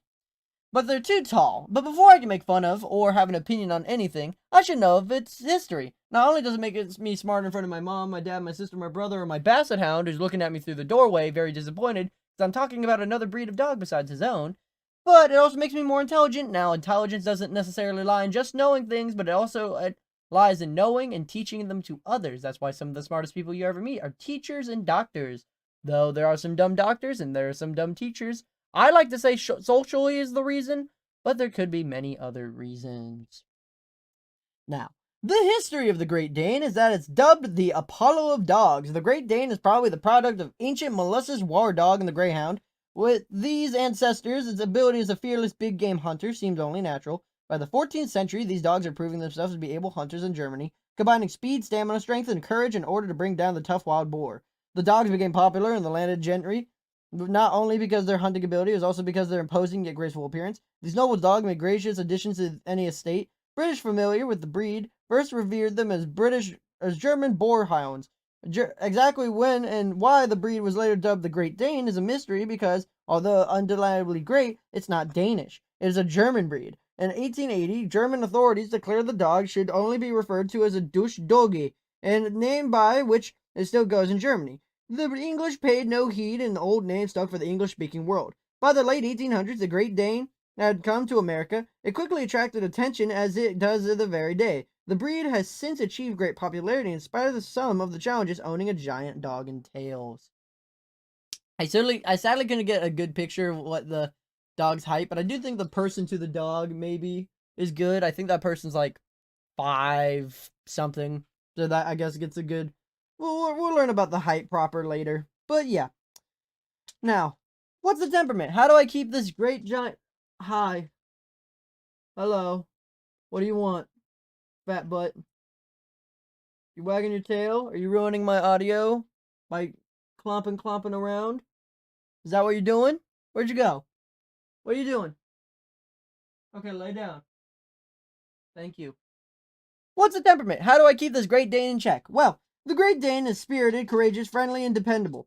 It is generally good with children, although its friendly overtures may overwhelm a small child, and usually friendly towards other household dogs and pets. But like the large dogs that be supervised with training, it makes a pleasant, well-mannered family companion. That's all we need to know about them, apparently. My dog is still making a lot of noise. I don't know if you guys can hear that or not. But yeah. What you doing? Smell my blanket. That's what he's doing. I don't know what the heck he smells in there, though. Well, what's the upkeep? How do I keep my big old doggy in check? And not my big old doggy, because he's on a bed trying to figure out how to eat my sheets. Which is not very nice, by the way. Sorry. Well, the upkeep is that the Great Dane needs daily moderate exercise. It needs to be met with a good walker romp. Despite its sturdy appearance, it's not well suited in living outdoors and is best suited to divide its time between indoors and out. Inside, it needs soft bedding and sufficient room to stretch out when sleeping. Some tend to drool. Coat care is minimal. We'd love to hear it. What we don't love to hear is that if you're a child listening to this, please cover your ears. Teenager and adult, we need to talk about the health section. There's a lot. This is the most health section I've ever had for any breed of dog. So, yep. Basically, we're going to talk about the concerns, and there's a big note given to us by the writer of the Encyclopedia of Dog Breeds, Carolyn Cole, PhD. Major concerns are gastric torsion, cardiomyopathy, myopathy, and osteosarcoma. Minor concerns are CHD, CVIs, Wobbler syndrome, OCD, HOD, and hyperthyroidism. They're occasionally seen with VWD and cataract and trophin, and they're suggested you take them to the doctor. It should be for the cardiac, hip, eye, and thyroid. Their lifespan is 7 to 10 years. Again, big dog, short life. Weird. And it's a note that Danes are usually bred within 3 separate color families: fawn and brindle, harlequin and mantle, and black and blue. Because dogs of the color families are seldom interbred, each color family tends to have different characteristics and health concerns. Ooh. Alright.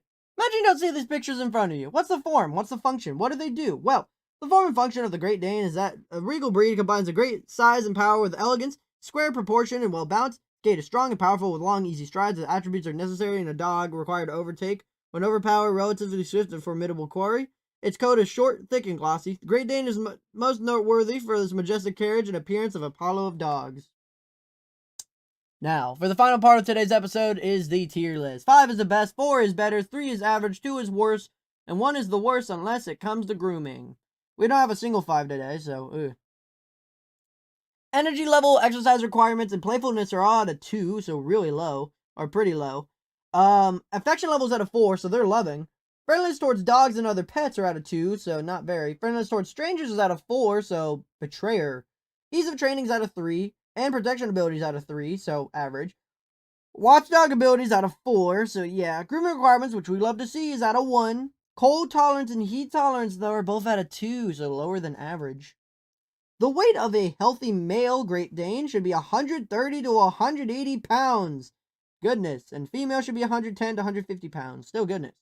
For the height, a Great Dane male should be at least 30 inches, and preferably 32 or more. Note 32. Most are 32 to 35 inches, and for a female Great Dane, at least 28, preferably 30 inches or more. Note, most are 31 to 33 inches.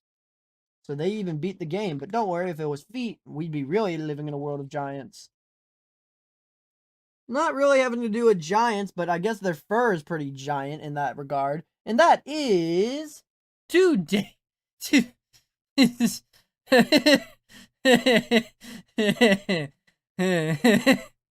Sorry. Like I said, it's been weeks since I picked the picture. Why does it look like that? Oh god. Today we're learning about the Great Pyrenees. It looks so stupid. I love it. Oh god. Before I can make fun of anything, I should learn of its history. Not only does it make me more credible when I'm telling other things, but it also makes me smarter and more intelligent. Now, intelligence doesn't necessarily lie in knowing things, but it also lies in teaching others. That's where intelligence truly lies. Where someone is smart for knowing things and where someone is smart for knowing things and never teaching are two different concepts. I think the smartest type of person is someone who knows things and teaches them. And that's what I'll teach y'all. Because some of the smartest people you ever meet is teachers, doctors, and other such professions, though there are some dumb teachers and dumb doctors and dumb other professions. Usually I say a morning spiel about the look of the dog, and then I'll jokingly make fun of it. But oh my gosh, he looks like a potato. Oh, I love him. I'm gonna send a picture of this to Fox later. That's how much I love this dog. He's so stupid. Okay. My apologies. Okay, now we'll read on the history of the Great Pyrenees. I apologize once again. The history of the Great Pyrenees is that the Great Pyrenees is a very old breed that probably descended from the first flock guardian dogs, which are large white dogs that existed in Asia Minor about 10,000 BC, when nomadic shepherds brought their sheep to the Pyrenees Mountains around 3000 BC. Their flock guarding dogs came with them, forming the base of the Great Pyrenees. These dogs excelled as livestock guardians for several centuries. In medieval France, the Pyrenees became a formidable forest guard, and eventually the band with these imposing dogs had pride in many large chateaux. In the late 1600s, the breed caught an eye of the French nobility, and for a brief time they were in great demand ashore at Louis the 14th. My bad, excuse me. In fact, in 1675, the Great Pyrenees was decreed as the royal dog of France by Louis the 14th. Around the same time the Great Pyrenees came to Newfoundland, they may have played a role in the development of the Newfoundland breed, but it did not itself continue to purebred. At first documented Pyrenees came to America in the General Lafayette in 1824. By the 1900s, the breed had disappeared from French court life, and the remaining dogs were those found in still working and isolated countryside. Many of the poorer puppies were sold to tourists who brought them back to England and other countries. These dogs bore little resemblance to the magnificent Pyrenees that had once been so admired. However, interest in the breed declined in England, but unfortunately the breed still existed in sufficient numbers, quality in the native mountain land that neither fancier were able to obtain good breeding stock. These dogs served as the foundation of modern Pyrenees. Serious importation of the breed in America occurred in the 1930s, and by 1933 the Great Pyrenees received AKC, American Kennel Company, recognition. It attracted great attention as well as new owners, and today the Great Pyrenees enjoys moderate popularity. It was earned a reputation as a reliable livestock guardian and service in much of the United States. Wow, do you want the dog of France?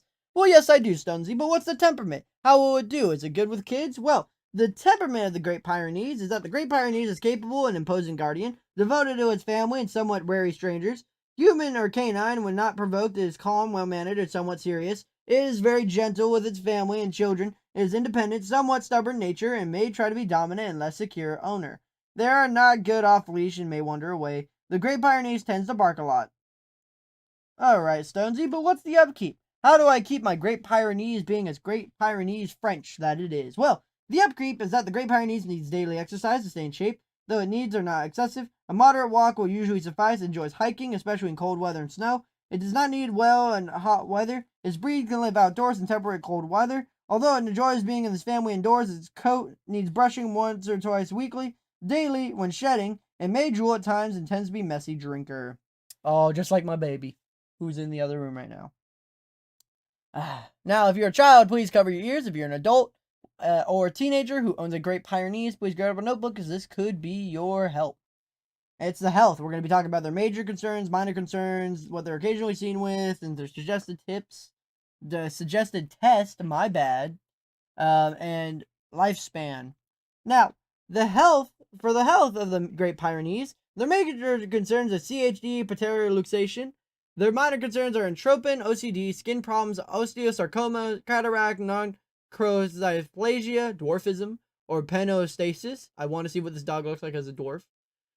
They're occasionally seen with gastric torsion, so tummy problems, osis externa, so I want to say bowel movement problems, and spinal muscular atrophy, so spine.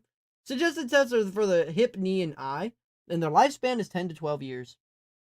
Alright. Now imagine these pictures, really funny picture of a puppy, of a baby of it, wasn't in front of you. What's the form? What's the function? What does it do? Well, the elegant, imposing, and majestic Great Pyrenees. The Great Pyrenees is a large dog of medium substance and slightly longer than tall. His thick coat gives the impression of a heavier bone and stature. This breed was developed to guard flocks of steep mountain slopes and must combine strength and agility and move smoothly with good reach and drive. The weather-resistant double coat consists of a dense woolly undercoat as long, flat, coarse outer coat, imparting great illusion from the Pyrenean cold. Its expression is elegant and contemplative. Contemplate.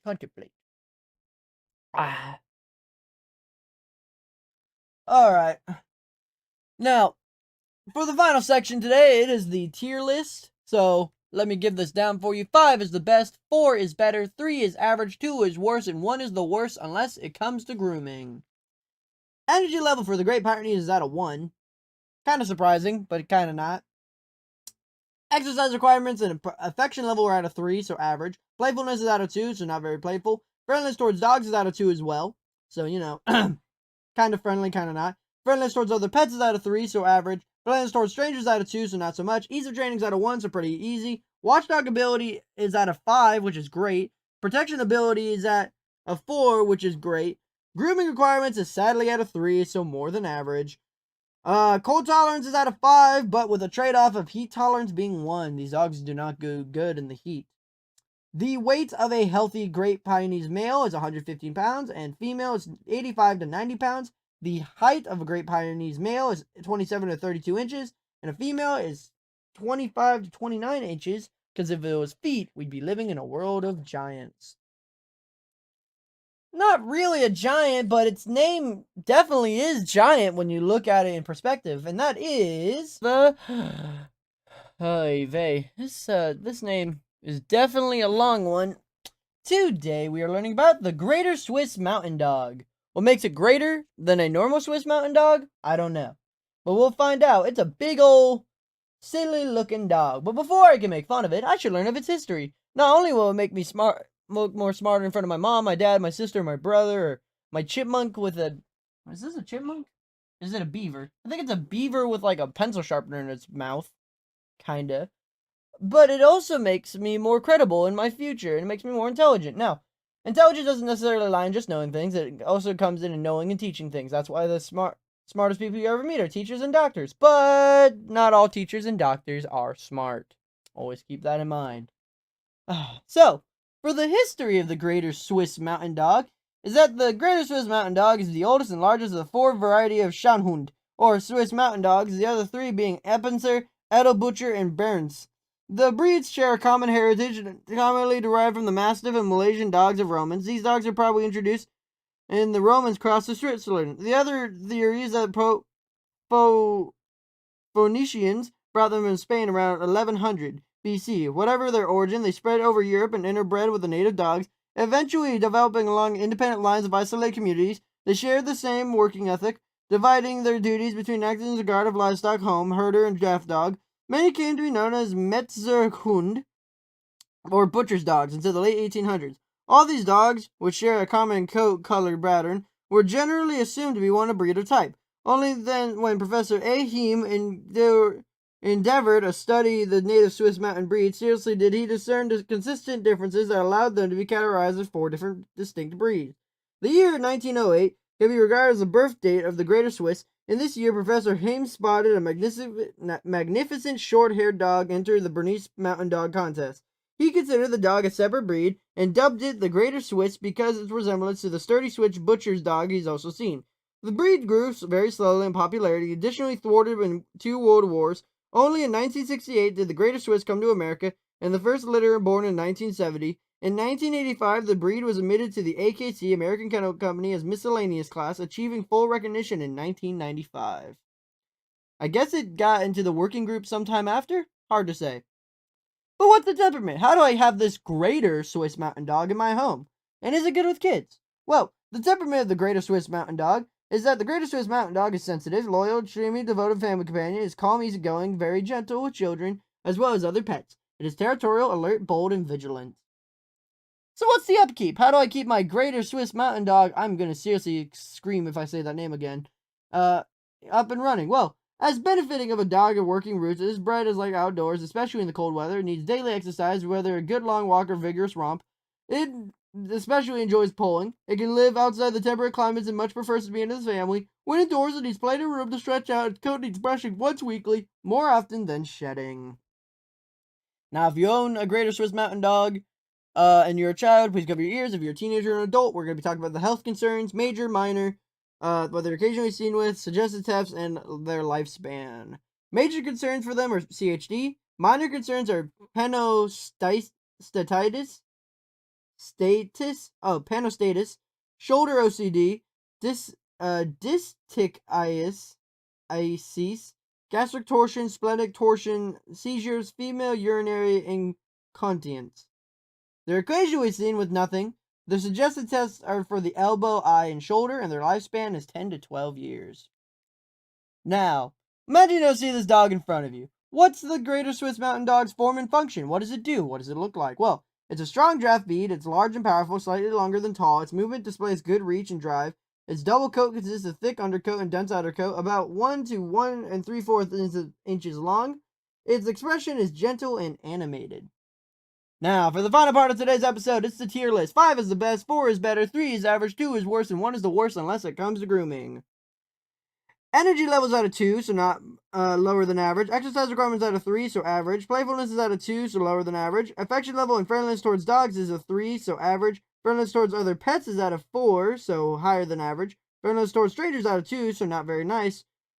Ease of training and watchdog abilities out of 4, so hard in training but good in watchdog ability. Protection abilities out of 3, so pretty high up there. The thing we love, grooming requirements only out of 1, so that's good. Cold tolerance is out of 4, but with a trade-off of heat tolerance being out of 2. The weight of a healthy Greater Swiss Mountain Dog male should be 105 to 140 pounds, and for a female should be 85 to 110 pounds. The height of a male Greater Swiss Mountain Dog should be 25.5 to 28.5 inches, and a female should be 23.5 to 27 inches. Because if it was feet, we'd be living in a world of giants. Huh. Guess I'm going to need to bring a bucket of water for the next dog we're going to be talking about, and that is the Commodore. That is what that says, right? Yes, the Commodore. Remember when I said we should get a mop? That's a WAP. That's a wet and puppy. Wet and puppy. WAP, right? I don't know the terminologies of today's youth. Now, this dog is, well, let's just say very silly looking. Just for better of words. Yeah, I mean, just very, very silly little doggy. But before I can make fun of anything, I should learn of its history. Not only does it build my credibility and it also makes me look smarter in front of my mom, my dad, my sister, my brother, and my, what's something I can pick out of my room?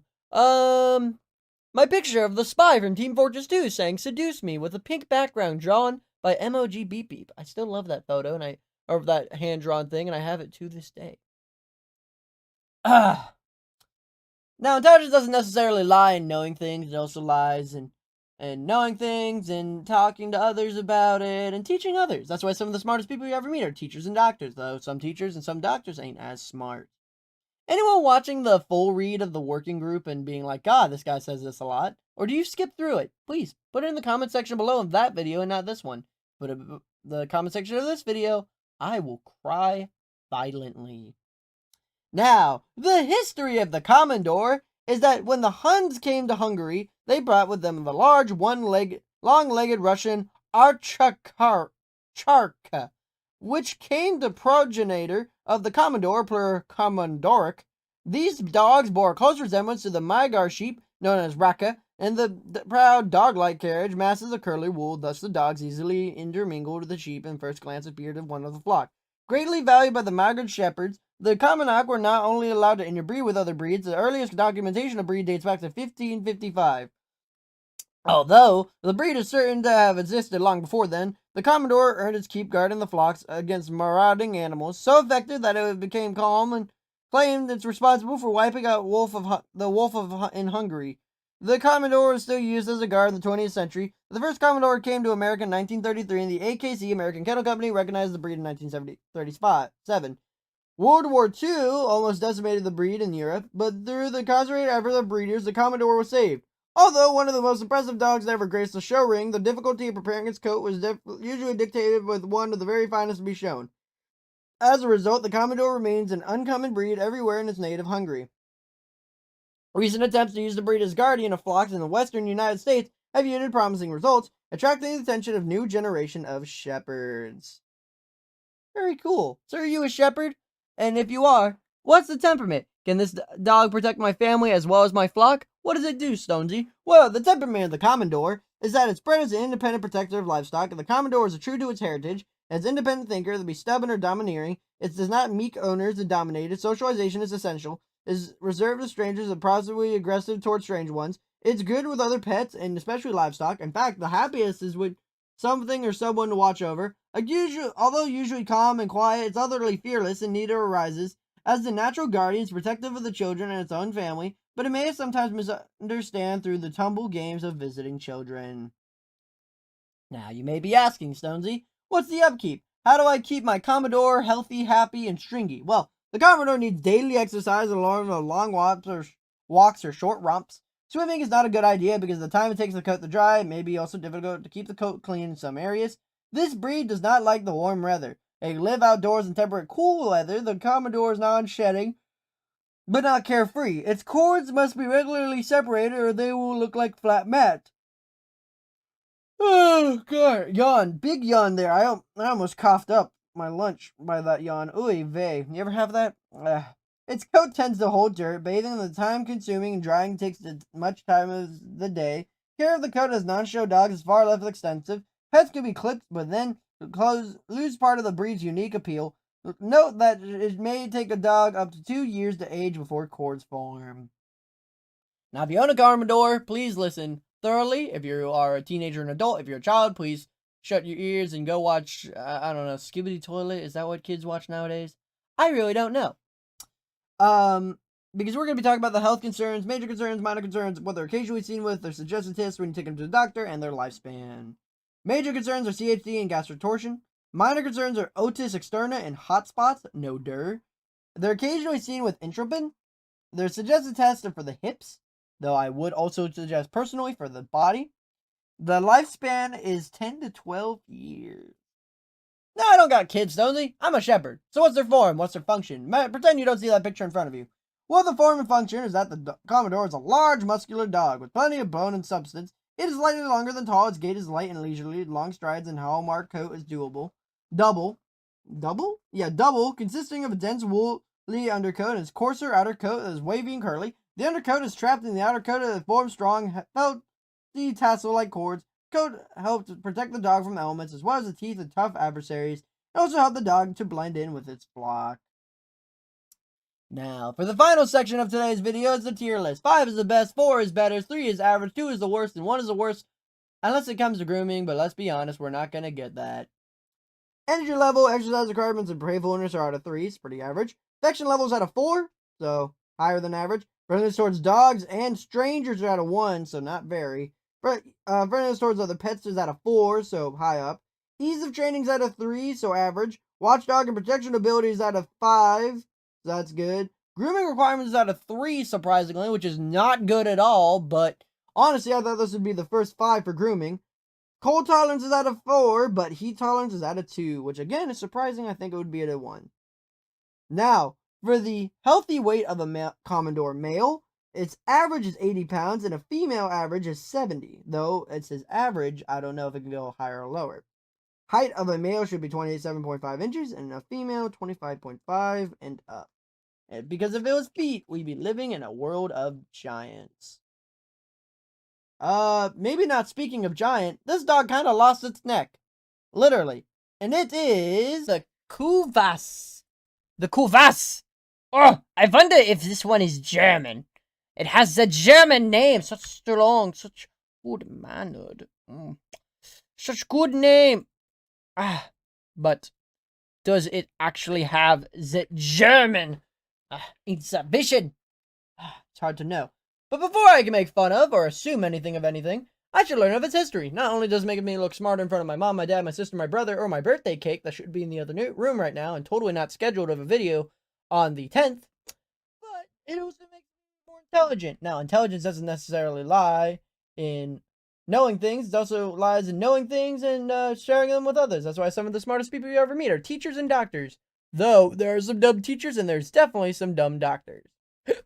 So, without any more hiccups, the history of the Kuvas is that although considered the Hungarian breed... Oh god, I have hiccups. Oh no.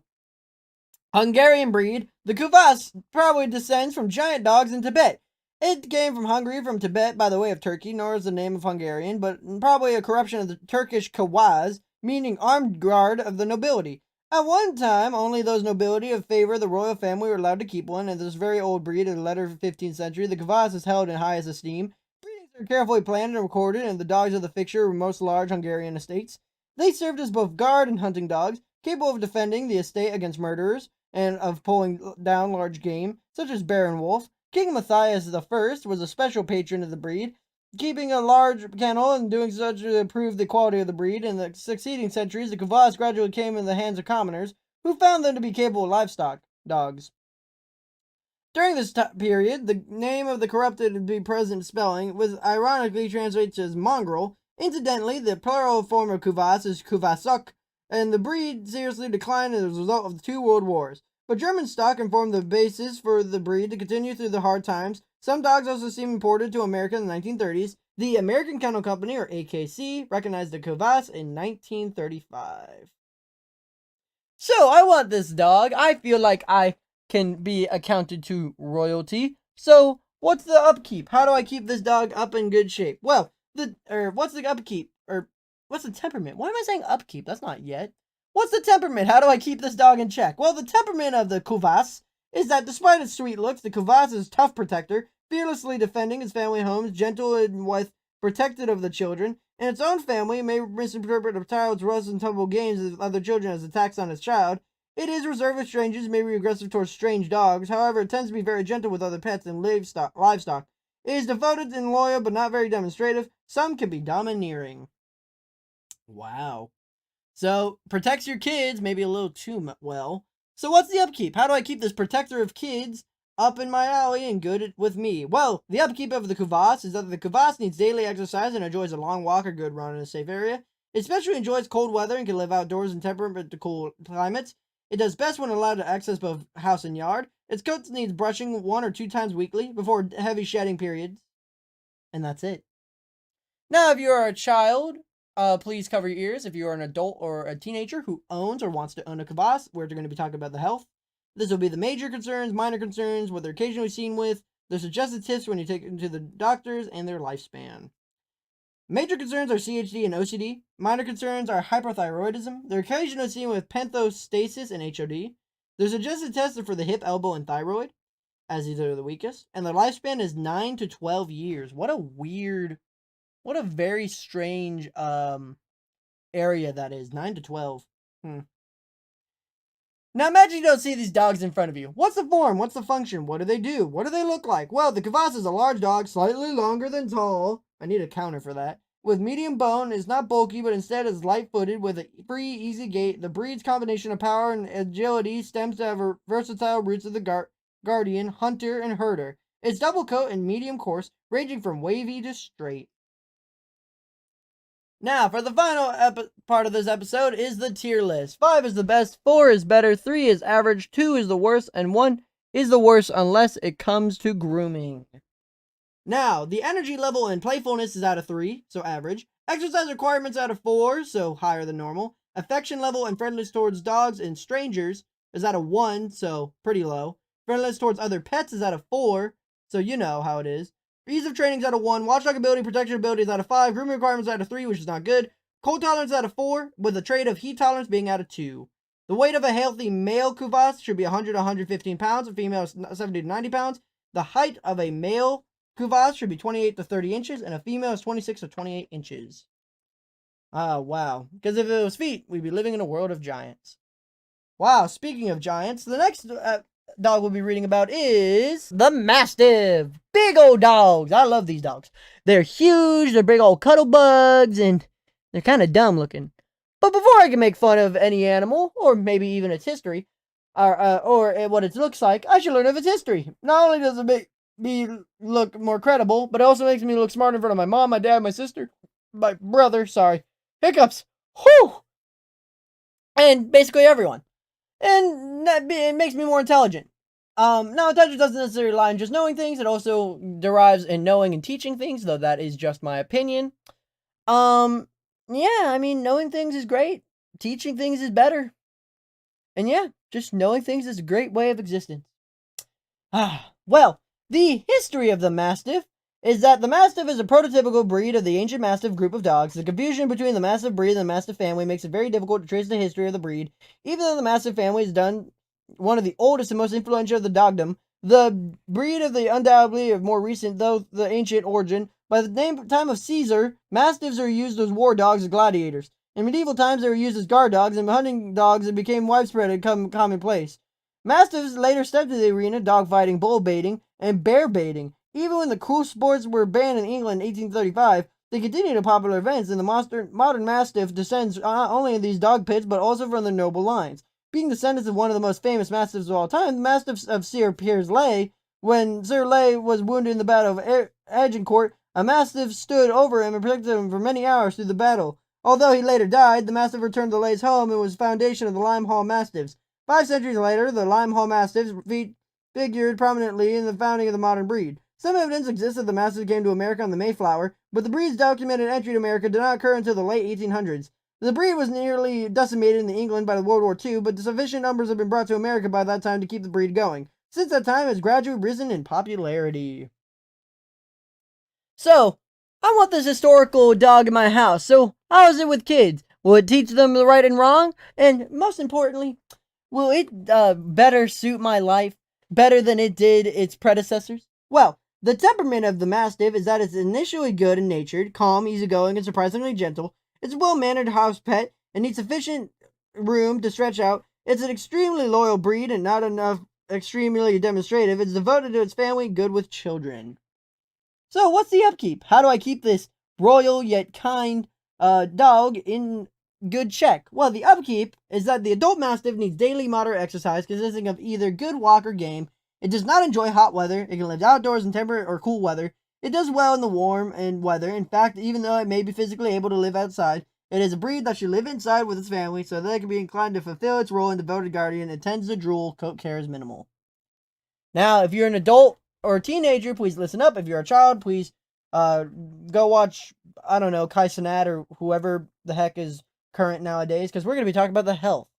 So we're going to be talking about the major concerns or minor concerns medically, what they're occasionally seen with as a breed, the suggested test, the lifespan, and a note from the second edition D. Caroline Coyle, PhD. Major concerns of the Mastiff is CHD and gastric torsion, so tummy. Minor concerns is elbow dysplasia, osteosarcoma, and cystinuria, which I'm pretty sure is a cyst disease. Elbow dysplasia is it's like a pulled muscle, but for a dog, but it's a lot worse. They're occasionally seen with cardiomyopathy, allergies, vaginal hyperplasia, crunate ligament rupture, and hypothyroidism, OCD, entropin, PRA, and PPM. So a lot. Suggested tips are for the hip, elbow, eye, thyroid, DNA, or PRA. Their lifespan is 9 to 11 years, and the note says obesity can be a problem with the breed. Now, imagine you don't see this picture in front of you. What's the form? What's the function? And what does it do? Well, the form and function is that the massive Mastiff, say that 5 times fast. The massive Mastiff is heavy boned and with powerful musculature, being slightly longer than tall. Make that number 2. It combines great strength and endurance. Its power and strength are evident in its gait, which is of a good reach and drive. The double coat consists of a dense undercoat and straight, coarse outer coat of moderately short length. The expression is alert and kindly. The overall impression would be one of grandeur and dignity. Now, for the tier list of today's episode, it goes a little something like this. 5 is the best, 4 is better, 3 is average, 2 is the worst, and 1 is the worst unless it comes to grooming. 1 second, please. I accidentally just harvested my crops. I didn't mean to. Gosh, dang it. Whatever. Sorry, I'm playing a game while doing this. The energy level and playfulness are at a 1, so this is a very tired dog. Exercise requirements are at a 2, so low. Affection level and friendliness towards other pets is at a 4. Friendliness towards dogs is at a 3. Friendliness towards strangers is at a 2, so not much. Ease of training is at a 3, so average. Watchdog ability is at a 5, so that's really good. Protection ability is at a 4, which is better than average. Well, it's actually just good. Grooming requirements is at a 1, which we love. Cold tolerance is at a 3, with a trade-off of heat tolerance being a 2. So basically, it's just debuffed with a heat tolerance of 2. The healthy weight of a Mastiff male and female should be 175 to 190 pounds. And the height of a male should be a minimum 30 inches and a female a minimum of 27.5 inches. And not feet, because then we'd be living in a world of giants. Huh. Another one, huh? This one looks like it needs to iron its clothes. And that breed of dog is the Neapolitan Mastiff. Not chocolate, vanilla, and strawberry, but, it's a dog. If it was a dog made of chocolate, vanilla, and strawberry, I'd be convinced. Though it looks like it has a lot of food stuck to its mouth at all times. Look at that thing. It looks like it needs a good ironing. But before I can make fun of any animal, or really anything that I have any caring of, I should learn of its history. Not only does it make me look smart in front of my mom, my dad, my sister, my brother, or, my my Super Bowl cup for the Eagles that I stole, but it also makes me more credible. Not it makes me more credible or more intelligence. That's the word I'm looking for. Sorry, late night. Intelligence doesn't necessarily lower down to just knowing things, but it also lowers down to knowing things and teaching them to others, in my opinion. Now, the history of the Neapolitan Mastiff is that the heavy-bodied dogs with powerful grips have been shown since ancient times. Tracing to the giant war dogs in the Middle East and Asia, they were used to control livestock, guard homes, and even fight men, lions, elephants in battle. Ugh, hiccup. Around 330 BC, Alexander the Great dispersed from native giant Macedonian war dogs in the lands that he dispersed from giant native Macedonian dogs. He conquered and crossed some of the short-haired dogs from India. The resulting molossus became a progenitor of many modern breeds. When the Romans took over Greece, they also took over molossus dogs. In 55 BC, the Romans invaded Britain, where they admired and appropriated fierce British Mastiff dogs that fought valiantly defending Britain. These British Mastiffs are even better gladiators than the molossus dogs, and when bred together, they produce an unsurpassed strain of giant gladiators and war dogs. These dogs, called Mastini, Italian for Mastiffs, were dispersed further in the Neapolitan area in the south of Italy. They were perfected over the next centuries of guarding estates and homes. Still, the breed remained virtually unknown to the rest of the world until the chance sighting the Naples Dog Show of 1946.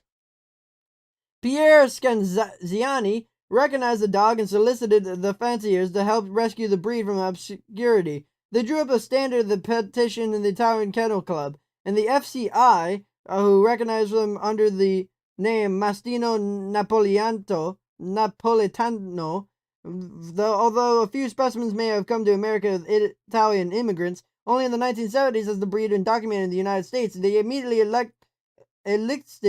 elicited a great interest in the breed. Club was formed around 1973. An initial standard was approved by the American Kennel Company in 1996, and they entered the American Kennel Company Working Group in 2004.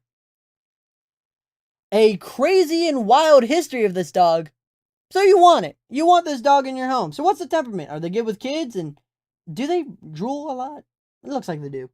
Well, the temperament of the Neapolitan Mastiff is that the Neapolitan Mastiff was a bred of centuries for guard his family as such. It's incredibly loyal and devoted to his family, watchful and suspicious of strangers and tolerant of acquaintances. It's a stay-at-home type dog. Although it's loving toward children, its sheer size can make accidents possible, and it may not get along as well as other dogs, especially domineering type dogs. Because of its size, it can be carefully socialized at an early age. Interesting. So what's the upkeep? How do I keep this vanilla, chocolate, and strawberry dog up and running? Well, the Neos don't need a lot of exercise, but they do need a lot of living space. This is a giant breed that should be not expected to squeeze into tight quarters and maneuver around priceless keepsakes. They enjoy outdoors, but do not tolerate warm weather well. As with any giant breed, food, boarding, and even veterinary bills can be higher. They drool and they leave a trail of food and water leading from their bowls. This is not a breed for the obsessive house cleaners. Wow. Now, if you're a kid, please cover your ears and go watch, I don't know, Drewski or Phantom Tax. Phantom? I don't know his name. I don't watch garbage like that. But if you are a teenager and adult, please listen in, as I'm going to be talking about the health. Major concerns, minor concerns, what they're occasionally seen with, though it's nothing for this breed. Suggested tests, their lifespan, and a note from 2nd edition D. Caroline Coyle, PhD. Their major concerns are CHD, cardiomyopathy, and desmocystitis. Their minor concerns are cherry eye and elbow dysplasia, like pink eye, but worse. They're occasionally seen with nothing. The suggested tests are for the hip, elbow, and cardiac eye. Their lifespan is 8 to 10 years, though larger individuals tend to live toward a shorter end of the range. And then it's a note that says, breeding often requires artificial insemination and castration delivery. Now, imagine this picture is in front of you. What's the form and what's the function? How can I see it and describe it? Well, the form and function is that it's the massive side made even more imposing by its abundant loose skin and dewalp. The Napoleon Mastiff may have the most alarming appearance of any dog, and some say its look is purposely bred in order to scare away intruders. Without a dog having to act, however, be forced to act, the Neo can spring into action at surprising speed. Its massive muscular body can knock down almost any intruder. Its huge head can short, powerful jaws and large teeth can crush and hold an opponent. The skin is tough and hanging, adding the position and impression of a size as well as formidable expression. Now, for the final section of the tier list final section of the video is the tier list, not the final expression of part of today's tier list is is a video, that would be silly. Now, 5 is the best, 4 is better, 3 is average, 2 is worse, and 1 is the worst unless it comes to grooming. Now, the energy level is out of 2. Exercise requirements and playfulness are out of 1, which is good for the exercise requirements, but playfulness not so much. Affection level is out of 4, so very loving, very slobbery. Friendliness towards dogs and strangers is out of 1, so not good. Friendliness towards other pets is out of 2, so not good. And ease of training is as well as out of 2. Watchdog and protection ability are out of 5, so pretty high. Grooming requirements are out of 2, so up there, but not very. Cold tolerance is out of 4, while heat tolerance is out of 1. The healthy weight of a male Neapolitan Mastiff is 150 pounds, and a female is 110, though the greater weight is usual. And the height of a Neapolitan Mastiff male is 26 to 31 inches, and a female is 24 to 29 inches, and it wouldn't be feet, and because if it was, we'd be living in a world of giants. Not really giant. Well, it's actually pretty giant, but, it looks like it's more friendly than it is this one. It's the next breed of dog we're going to be talking about, which is the Newfoundland. Man. Look at this dog. He's so silly looking. Big old dogs like that. Man, maybe it's my chair. I don't know. I've just been feeling weird today. I've been feeling weird these past couple days. Like, nothing is correct type of weird. I don't know why. When I was younger, when I had these feelings, I always thought I was a psychic because something else would happen and I would have no reaction, but I should feel that reaction beforehand. But, yeah. What a weird looking dog. But before I can make fun of anything, or anything, especially if I find it interesting, or if it's about government, I should learn of its history. Not only does it make me look smart in front of my mom, my dad, my sister, my brother, or, my pirate on a stand that's being covered by a flashlight. But yeah, it makes me more intelligent. Now, intelligence doesn't necessarily lie in just knowing things. It lies in knowing things and being able to tell them to others. That's why some of the smartest people you ever meet are teachers and doctors, though there are some dumb teachers and there's some dumb doctors, and that could just be sociability. Now, the history of the Newfoundland is that, as its name suggests, the Newfoundland was developed on the coast of Newfoundland, where the agreement about the origin increases. Although it ultimately traces back to the Tibetan Mastiff, no actual record exists of a Tibetan Mastiff being brought from Newfoundland. Some authorities believe that it descends from the Tibetan Mastiff by way of the Great Pyrenees. In 1602, its first permanent colony in the Rouge Naust was settled, complete with Pyrenees dogs. These dogs are crossed with black English retrievers belonging to English settlers. Some husky blood may also have been introduced. Whatever the ingredients, the result was a massive water-loving, cold-resistant dog found in the either solid black or black with white coloration. The latter, Landseer. Newfoundland was only identified in 1779. The Newfoundland predates it only a few years, named after an individual dog called Newfoundland. The Newfoundland distinguished itself as all-purpose water dog, hauling heavy fishing nets through the cold water and saving many people from watery graves.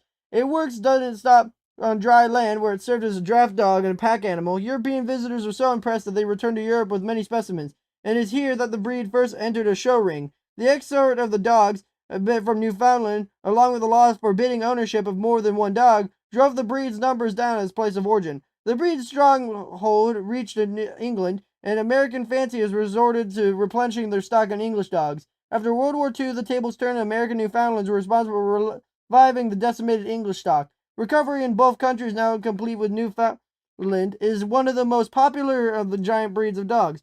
Although the solid black color almost identified with the breed, the black and white Newfoundlands, dubbed Landiers for any well-known artists who first portrayed them, are so popular. Now let's just say you want one of these dogs for yourself. What's the temperament? How is it good with kids, and will it be better at history than them? Well, hold on a second. The temperament of the Newfoundland is that it's the most important single characteristic of the Newfoundland is sweetness of temperament. The Newfoundland is calm, patient, easygoing, gentle, and amiable. The friend of all, it is a family is threatened. However, the Newfoundland can act protectively.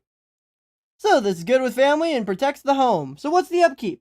How do I keep my Newfoundland good and ready? Well, the upkeep of the Newfoundland is that this easygoing dog needs daily exercise and stay fit, either in the form of moderate walk or short romp. It loves to swim and pull, especially in cold weather. Some breeders contend that Landseers tend to be more active and need more exercise than solids. It does not do well in hot weather and can be kept outside only in temperate and cold weather. It's best when allowed access to both house and yard, and it needs a lot of room to inside stretch out. Its coat needs combing twice weekly, and more than shedding. Noofs do drool and also tend to be messy drinkers. Now, if you are a child, please cover your ears. If you're a teenager or an adult who owns a Newfoundland, please listen in as we're going to be talking about the health. Their major concerns are SAS, cystinuria, elbow dysplasia, CHD, and gastrotorsion. Minor concerns are OCD, entropin, estropion, VWD, cataracts, and cruciate ligament ruptures. They're occasionally seen with epilepsy. The suggested tests should be for the hips, elbow, cardiac, VWD, and eye. Their lifespan is 8 to 10 years, and a note from second edition PhD Carolyn Cole states that Newfoundlands do not tolerate heat well. Some are sensitive to anesthesia. Now, imagine this picture isn't in front of you. What's the form? What's the function? What does the Newfoundland do? Well, the Newfoundland is a large, heavily boned, powerful dog, strong enough to pull a drowning man with rough seas and imposing enough to make an effective guard. It is slightly longer than it is tall. Its gait gives an impression of effortless power and good reach and drive. Its double coat consists of a soft, dense undercoat and its coarse, moderately long, and straight outer coat. Its soft expression reflects a benevolent, dignified temperament. Now, for the final section of today's video, we gotta go like this. It's a tier list. So 5 is the best, 4 is better, 3 is average, 2 is worse, and 1 is the worst unless it comes to grooming. Now, the energy level and exercise requirements are at a 2. Playfulness is at a 3. Affection level is at a 5. Friendliness towards pets and strangers are at a 5. Friendliness towards dogs is at a 4. Ease of training, watchdog ability, and sadly, grooming requirements are all at a 3. Protection ability is at a 4. And cold tolerance at a 5, with a debuff of heat tolerance being at a 1. A weight of a healthy male Newfoundland should be 130 to 150 pounds, and a female is 100 to 120 pounds. The height of an average male Newfoundland is 228 pounds, 28 inches, and for a female is 26 inches. Because if it was feet, we'd be living in a world of giants. Well, not so giant as it is. Well, I guess it is giant. It just looks small. The next breed we'll be talking about is Portuguese water dog. Very small, very fluffy. If you can't tell which one's the puppy and which one's the adult, as I like to do for this, I wouldn't blame you. I really don't know either, even though I was the one who picked the pictures. They're very small and very dopey looking. But before I can make fun of anything, especially if it's something I'm interested in, such as dogs or government, I should learn of its history. Not only does it make me look more credible, but it also makes me more intelligent. It makes me look smarter in front of my mom, my dad, my sister, my brother, or heck, maybe even my angel's hat with hair in it. I don't know why I have that, but still.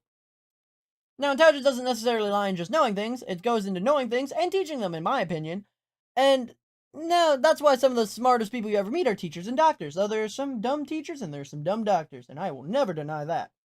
So, the history of the Portuguese water dog is that the consummate water-working dog, the Portuguese water dog probably shares some of its ancestry with the poodle. Their ancestors were herding dogs in the Central Asian steppes, either brought into Portugal by way of Visigoths in the 5th century or by way of Berbers and the Moors in the 8th century. Once in Portugal, they distinguished themselves for the affinity of water, eventually herding fish into nets, retrieving lost nets or equipment, and serving as a boat-to-boat and boat-to-shore courier. Later, the dogs were part of the trawler crews fishing the waters in Portugal to Iceland. The breed is known in native land as the Cão de Água, pronounced Cão de Água, which means dog of water.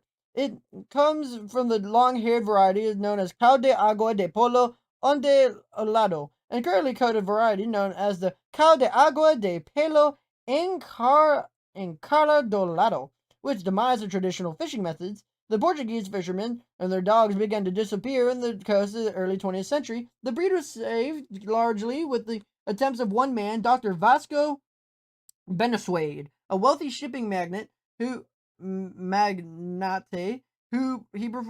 promoted the breed through his efforts. The breed club was reorganized and standard was written, and the first dogs exhibited in the show ring. After a brief appearance in England in the 1950s, the breed virtually died out there. Around the time the first PWDs came to America, They are slowly gained a following after, and the officially AKC recognized American Kennel Company recognized in 1984. Their popularity grew more rapidly, and the breed is now proving itself as a family companion. Family companion and almost extinct history. So, it makes you genuinely wonder, is it still a good dog? Is it still great for being a family dog? Well, that would have to run into the temperament of the breed.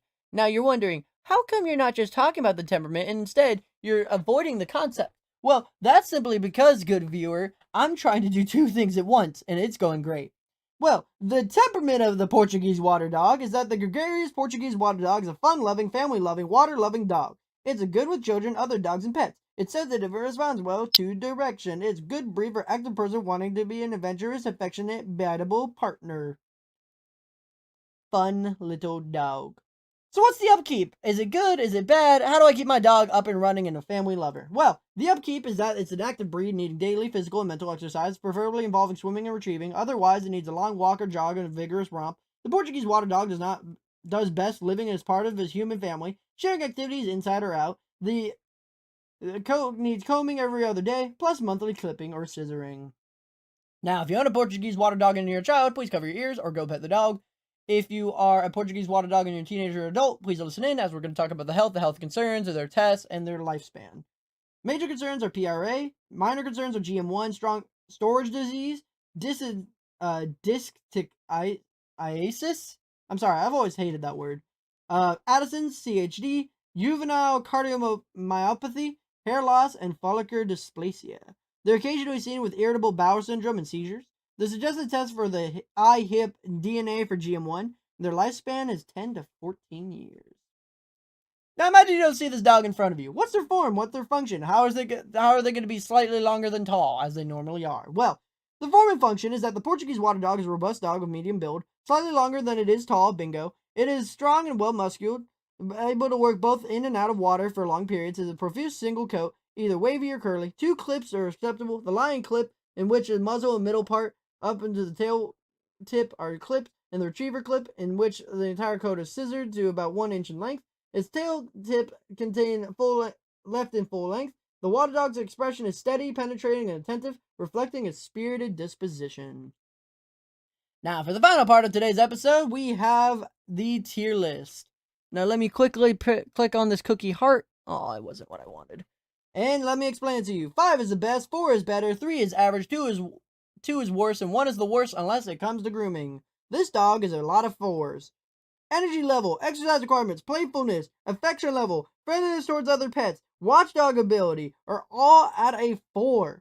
Their friendliness towards dogs, friendliness towards strangers, ease of training, protection ability, cold tolerance, and heat tolerance are at a 3, so average. The grooming requirements are at a 5, which is not good and is the first dog to ever reach 5. Goodness. Their weight of a healthy male Portuguese water dog should be 42 to 60 pounds. Female should be 35 to 50 pounds. The height of the average Portuguese water dog male is 20 to 23 inches and female 17 to 21 inches. And it couldn't be feet unless we were living in a world of giants. Oh, I'm sad now. The next breed of dog we're going to be talking about has a giant's place in my heart. And my head, if anyone knows me personally. And that breed of dog is... Dog that really saddens me and actually changed my life forever. It's the Rottweiler. The reason why it's changed my life forever is that, I guess it's story time with Stonesy real quick. At a young age of 5 years old, my father was cleaning the entire house. Of course, I was too young to help. He was going up the stairs, and of course, I wanted to go up the stairs because who's on the stairs? My Rottweiler, Samson.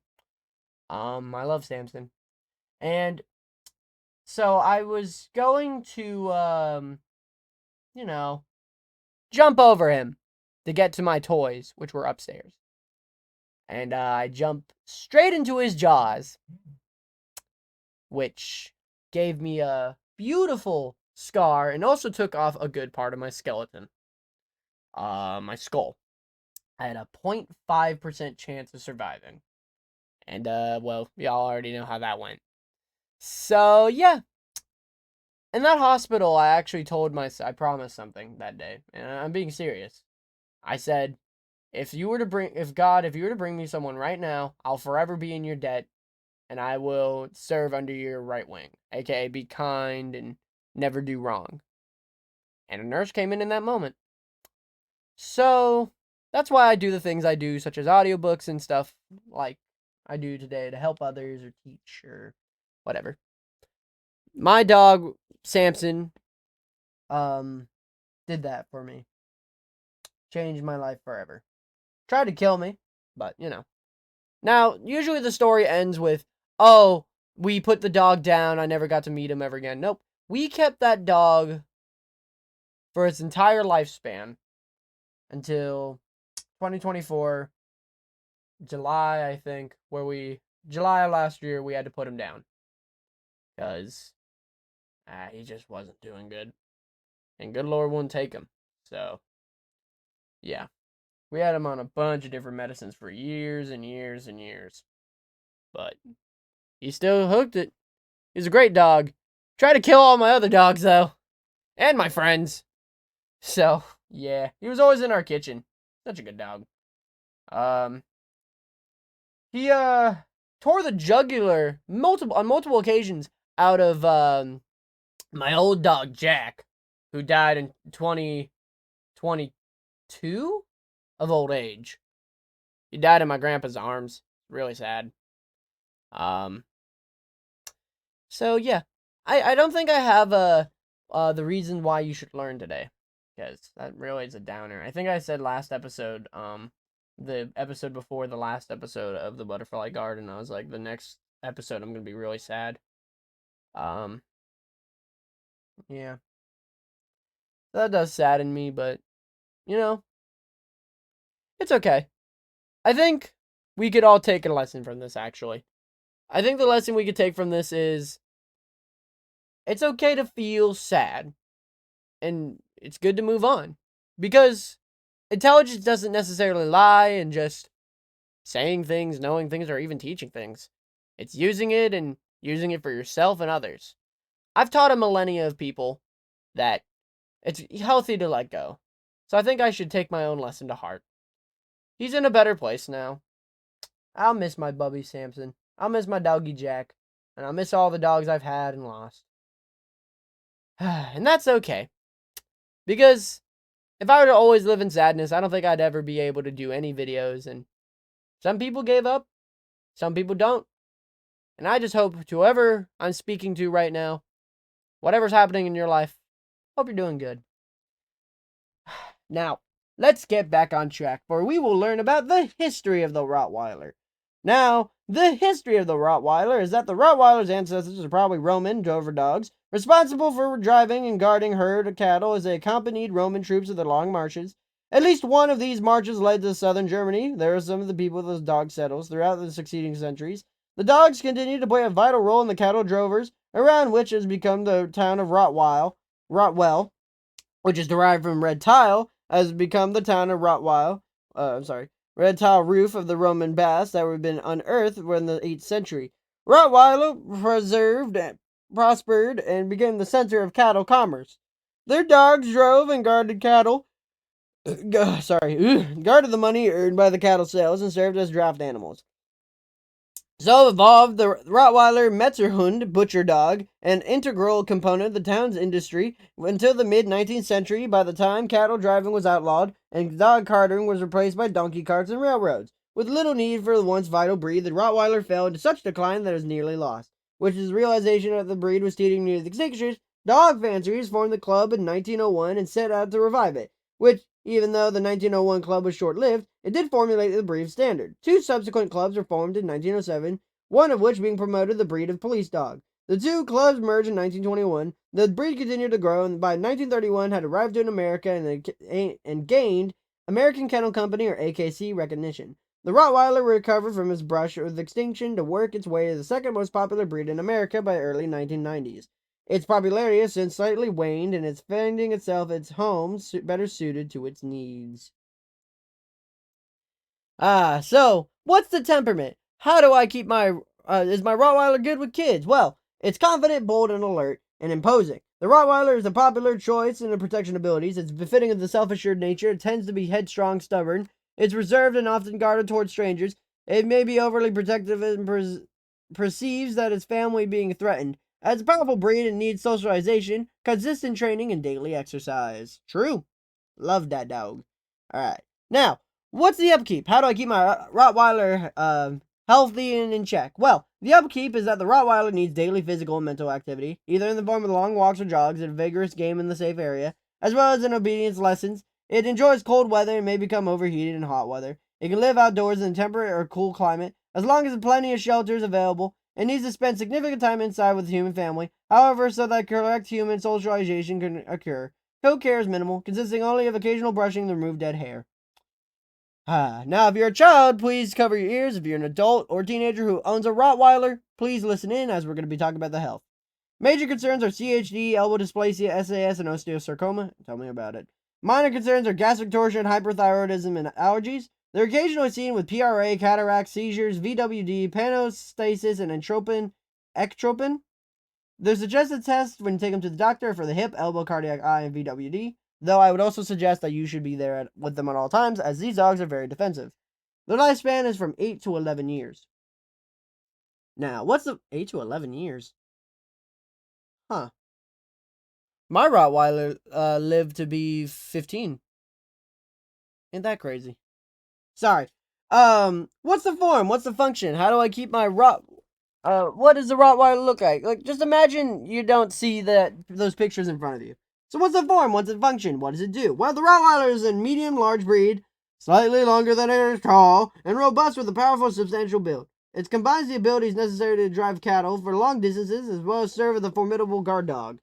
Where did I lose? Jobs that entail great strength, agility, and endurance. Its trot is sure and powerful. A strong reach and drive. Its coat is straight, coarse, and dense. Its expression reflects the Rottweiler at its best, noble, alert, and self-assured. Now for the tier list. Now let me explain. 5 is the best, 4 is better, 3 is average, 2 is the worst, and 1 is the worst unless it comes to grooming. Now, energy level and exercise requirements are at a 3. Playfulness and affection level are at a 2, though not true. Friendliness towards dogs and strangers are at a 1. Friendliness towards other pets is at a 2, true.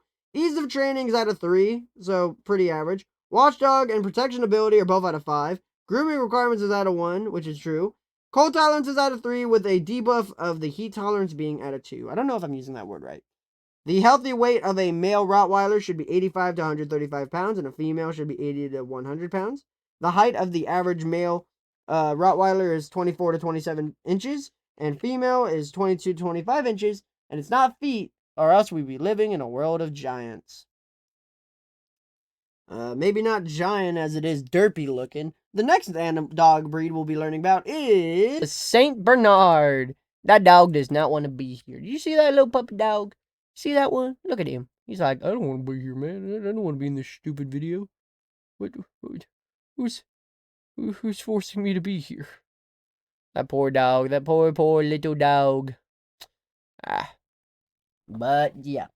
Before I can make fun of it or say anything about it, I should learn of its history. Not only does it make me look smart in front of my mom, my dad, my sister, my brother, or my bottled water full of sour orange Gatorade, or Kool-Aid, my bad. It also makes me more intelligent. Now, intelligence doesn't necessarily lie in just knowing things. It also lies in knowing and teaching things. That's why some of the smartest people you ever meet are teachers and doctors. Though, there are some dumb teachers, and there's definitely some dumb doctors. So, yeah. The history of the Saint Bernard is that the Saint Bernard probably has its roots in the Roman Malaysian dogs, but it doesn't until between 1660 and 1670 that the breed developed the magnificent dog responsible for saving so many lives. Around this time, the first of these large dogs arrived at the Saint Bernard Hospice, a refuge for travelers crossing between Switzerland and Italy. The Saint Bernards originally came from the help pull carts and turn spits, may also have been function as watchdogs or companions. But the monks soon found them invaluable pathfinders through deep snow. The dogs were adept at locating lost travelers. When the dog found a person, it would lick the person's face and lie beside them, and thus reviving and warming the person. Yeah. The dogs continued to serve the invaluable role for 3 centuries, saving over 2,000 lives. The most famous of all St. Bernards was Barry, who was credited in saving 40 lives. Before Barry's death, the dogs were known as several names, including hospice dogs, but by the time he died, he was of fame that the dogs were called Barryhund in his honor. In the early 1800s, many of the dogs were lost to severe weather, disease, and inbreeding. Some of the remaining dogs were crossed with Newfoundlands in 1830. As a result, the first long-coated dogs of St. Bernard type appeared. Although it seemed that long hair would keep a dog in the cold snow. In fact, it hindered them as ice clung to the coat. Thus, these long-haired dogs were not kept for rescue work. The first saints came to England around 1810, served in many different names. Among the some sacred dog by 1865, the name St. Bernard was in common use, and it became an official name in 1880. Around this time, the breed caught the eye of an American fanciers. By 1900, the St. Bernard was extremely popular, although it has since vacillated in popularity. It is always one of the most popular of the giant breeds. Very cool history. So, what if I want one of these saviors in my home? What's their temperament? Are they good with kids? They may save lives, but are they good with kids?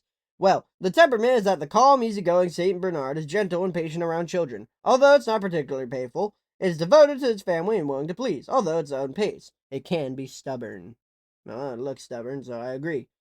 What's the upkeep? How do I keep this savior good and running in my home? Well, the upkeep is that the St. Bernard needs daily exercise in order to stay fit. Its requirements can be met with moderate walks or short runs. However, it's best raised outdoors away from slick surfaces. Overweight puppies raised indoors are more prone to hip problems and enjoys cold weather and does not do well in heat. The breed can live outside and temperate to cold weather, but it does best when allowed access to both house and yard. Its coat, whether long or short, needs weekly brushing, more so when shedding. All saints drool. Goodness. Well, if you are a child, please cover your ears or just ignore. If you're an adult or teenager and you own a St. Bernard, please listen up for the health concerns. We're going to be talking about the major concerns, minor concerns, what they're occasionally seen with, suggested tests when you take it to the doctor, lifespan, and a personal note from the second edition Caroline Colley, PhD. Major concerns are CHD, calcium torsion, ectropin, elbow dysplasia, and osteosarcoma. Minor concerns are OCD, diabetes, seizures, heart conditions, cardiomyopathy, and CVI and hotspots. They're occasionally seen with distichiasis. I swear if I heard the word, I would know it. The suggested test should be for the hip, elbow, cardiac, and eye. Lifespan is 8 to 10 years, and that it's noted that the St. Bernard does not tolerate heat well. Huh. We could have learned that from the tier list, but whatever. I guess hearing it out of the words of Miss Colley would help somewhat. Anyways, I don't have a kid, and I don't see in front of me. So what's the form? What's the function? What do they look like? Well, the form and function of the St. Bernard is that its imposing St. Bernard is powerful and proportionately tall. It's strong and well-muscled, necessary qualities in the dog that must trek through deep snow or miles. Its coat comes in two types: smooth, in which the short hair is very dense, and tough and long, in which the medium-length hair is straight and slightly wavy. The expression should appear intelligent. Wow, not slightly longer than tall. That's a first.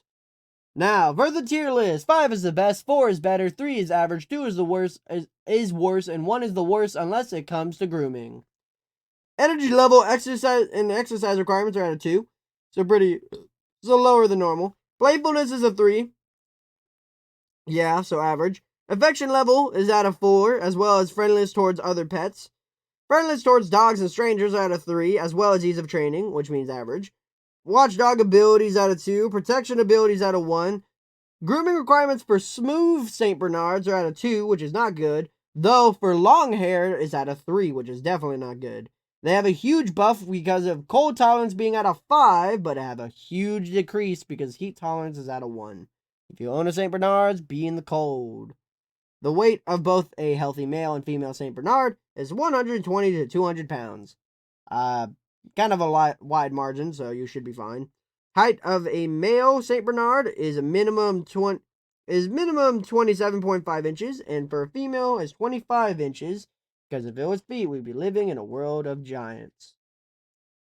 Not so much giant as it is fluffy and invisible. The next breed of dog that we're going to be learning about is the Samoyed. It sounds like I'm saying chamoy, but nope, the Samoyed. I mean, very fluffy. Looks like Toby Fox a little bit here and there. You know what I mean? But before I can make fun of or rightly say it looks like something else to anything, I should learn of its history. Not only does it make me look smarter and more credible when I talk, but it also makes me look more intelligent in front of my mom, my dad, my sister, my brother, or heck, Maybe even my school teacher. I don't know if anyone talks to their teachers. Everyone just kind of on their phones all the time. But whatever. Intelligence doesn't necessarily lie in just knowing things. It also falls in knowing and teaching others these things. Because, yeah, some of the most intelligent people you ever meet are teachers and doctors. Though there are some dumb teachers and there's definitely some dumb doctors. The history of the Samoyed is that the nomadic Samoyed people, for whom the Samoyed dog is named came to northeastern Siberia from Central Asia. They depended upon herds of the reindeer for food and had to keep on the move in order the reindeer would not find sufficient food for themselves. They also depended upon strong, hardy Spitz dogs and a herd of reindeer and guard them against the fierce predators of the Arctic. They occasionally helped to hunt bears and tow boats and sledges. These dogs lived as a part of the family and hide tents of their people. One of their jobs was to keep the children warm in bed. The first Samoyeds came from England in the late 1800s, but not all these early imports are pure white of the breed is known for today. One of these dogs is presented to Queen of Alexandria, who did much to promote the breed. Descendants of the Queen's dogs can still be found in modern pedigrees. In 1906, the first Samoyed came to America, originally the gift of Russia's Grand Duke Nicholas. Meanwhile, the breed is becoming a popular sled dog because it was more attractive to other sledding breeds. In the early 1900s, Samoyeds formed part of the sledge team in expedition to Antarctica and shared the triumph of reaching the South Pole. The breed's exploits, combined with the glistening good looks, soon won the public's attention in America, and popularity had grown tremendously since the Second World War. Although the once nomadic Samoyed people have long since settled in one place, the breed had created a journey around the world. Wow, an adventuring type dog. Gotta love them. They're very cute. But what's the temperament? Are they good with kids and will they keep them warm during the winter? Well, they're gentle and faithful. The Samoyed makes a good companion of the child or person of any age. It's called a bonded family dog. It's amiable with strangers, other pets, and usually other dogs. It's calm indoors, but it's clever, sometimes mischievous breed. Needs daily physical and mental exercise. If allowed to become bored, it will dig and bark. It's independent and often stubborn. It is willing to please and responsive to its owner's wishes. It may tend to herd children. Huh. So it's a watcher and a protector. Interesting. But what's the upkeep? How do I keep my Samoyed good and in check? Well, the Samoyed is active and needs a good workout every day, either in the form of a long walk or jog or vigorous play session. It likes to pull and herd, and it loves cold weather. It can live outdoors in temperate to cold climates. It much prefers to live indoors with the human family. Its thick coat needs brushing and combing 2 to 3 times a week, daily when shedding. Now, if you're a child, please cover your ears. If you're an adult or teenager who wants to or owns a Samoyed breed, please listen in as we're going to be talking about the health. The major concerns are CHD, minor concerns are gastric torsion, cataracts, and hyperthyroidism. They're occasionally seen with PRA and diabetes. The suggested tests are for the hip, eye, thyroid, and DNA or PRA, and lifespan is from 10 to 12 years. Now, imagine you don't see that picture of that dog in front of you. What's the form? What's the function? Are they slightly longer than tall? The Samoyed combines strength, agility, and dignity and grace, and the general spits out line. Slightly longer than it is tall, it is nonetheless compact and a strong muscular body that is able to combine power, speed, agility, and endurance. It is quick, agile, stride with a good reach and drive. Double coat is heavy and weather resistant. The undercoat is soft and thick, whereas the outer coat is straight and harsh. Standing straight out from its body, it's glistening in the silver sheen. The expression is animated with the characteristic Samoyed smile created by the upcurved corners of his mouth. Aww. Now, for the final part of today's episode is the tier list. 5 is the best, 4 is better, 3 is average, 2 is worse, and 1 is the worst unless it comes to grooming, which this dog is definitely not winning. Energy level, exercise requirements, and friendliness towards dogs are out of 3. Playfulness, affection level, and friendliness towards strangers are out of 4. Friendliness towards other pets is out of 5. Ease of training is out of 2, so a little higher than average, or a little lower than average. Watchdog abilities out of 5, with the trade-off of protection abilities out of 1. Grooming requirements is out of 3, which is awful. Cold tolerance is out of 5, with a trade-off of heat tolerance being out of 1, which makes sense as this is a winter dog. The healthy weight of a male Samoyed should be 45 to 65 pounds, and a female Samoyed should be 35 to 50 pounds. The height of the average male Samoyed is 21 to 23.5 inches, and a female is 19 to 21 inches, and it's not feet, or else we'd be living in a world of giants. Not giant, just derpy. The next breed of the dog that we'll be learning about is Siberian Husky. Very very known dog. I would say one of the most famous dogs in America, though we did learn that the pit bull was also. But before I learn the history of anything, even if I like it or don't, I should. Wait, what? It's like that meme. It's like, Markiplier goes, "Hello, everybody. My name is Welcome." Like, it's that. I just did that to myself.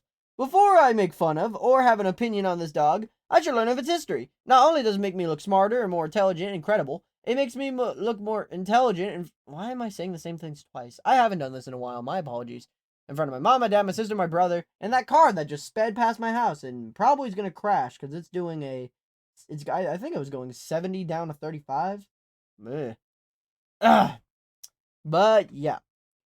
The history of the Siberian Husky is that the Chukchi people of the Northeast Asia developed the breed as known as the Siberian Husky. Its ancestry is unknown. Its obvious Spitz stock evolved over hundreds of years as a sledge dog for these nomadic people. During the Alaskan Gold Rush, dogs became a vital part of life in the Arctic regions, and dog racing became the favorite source of entertainment.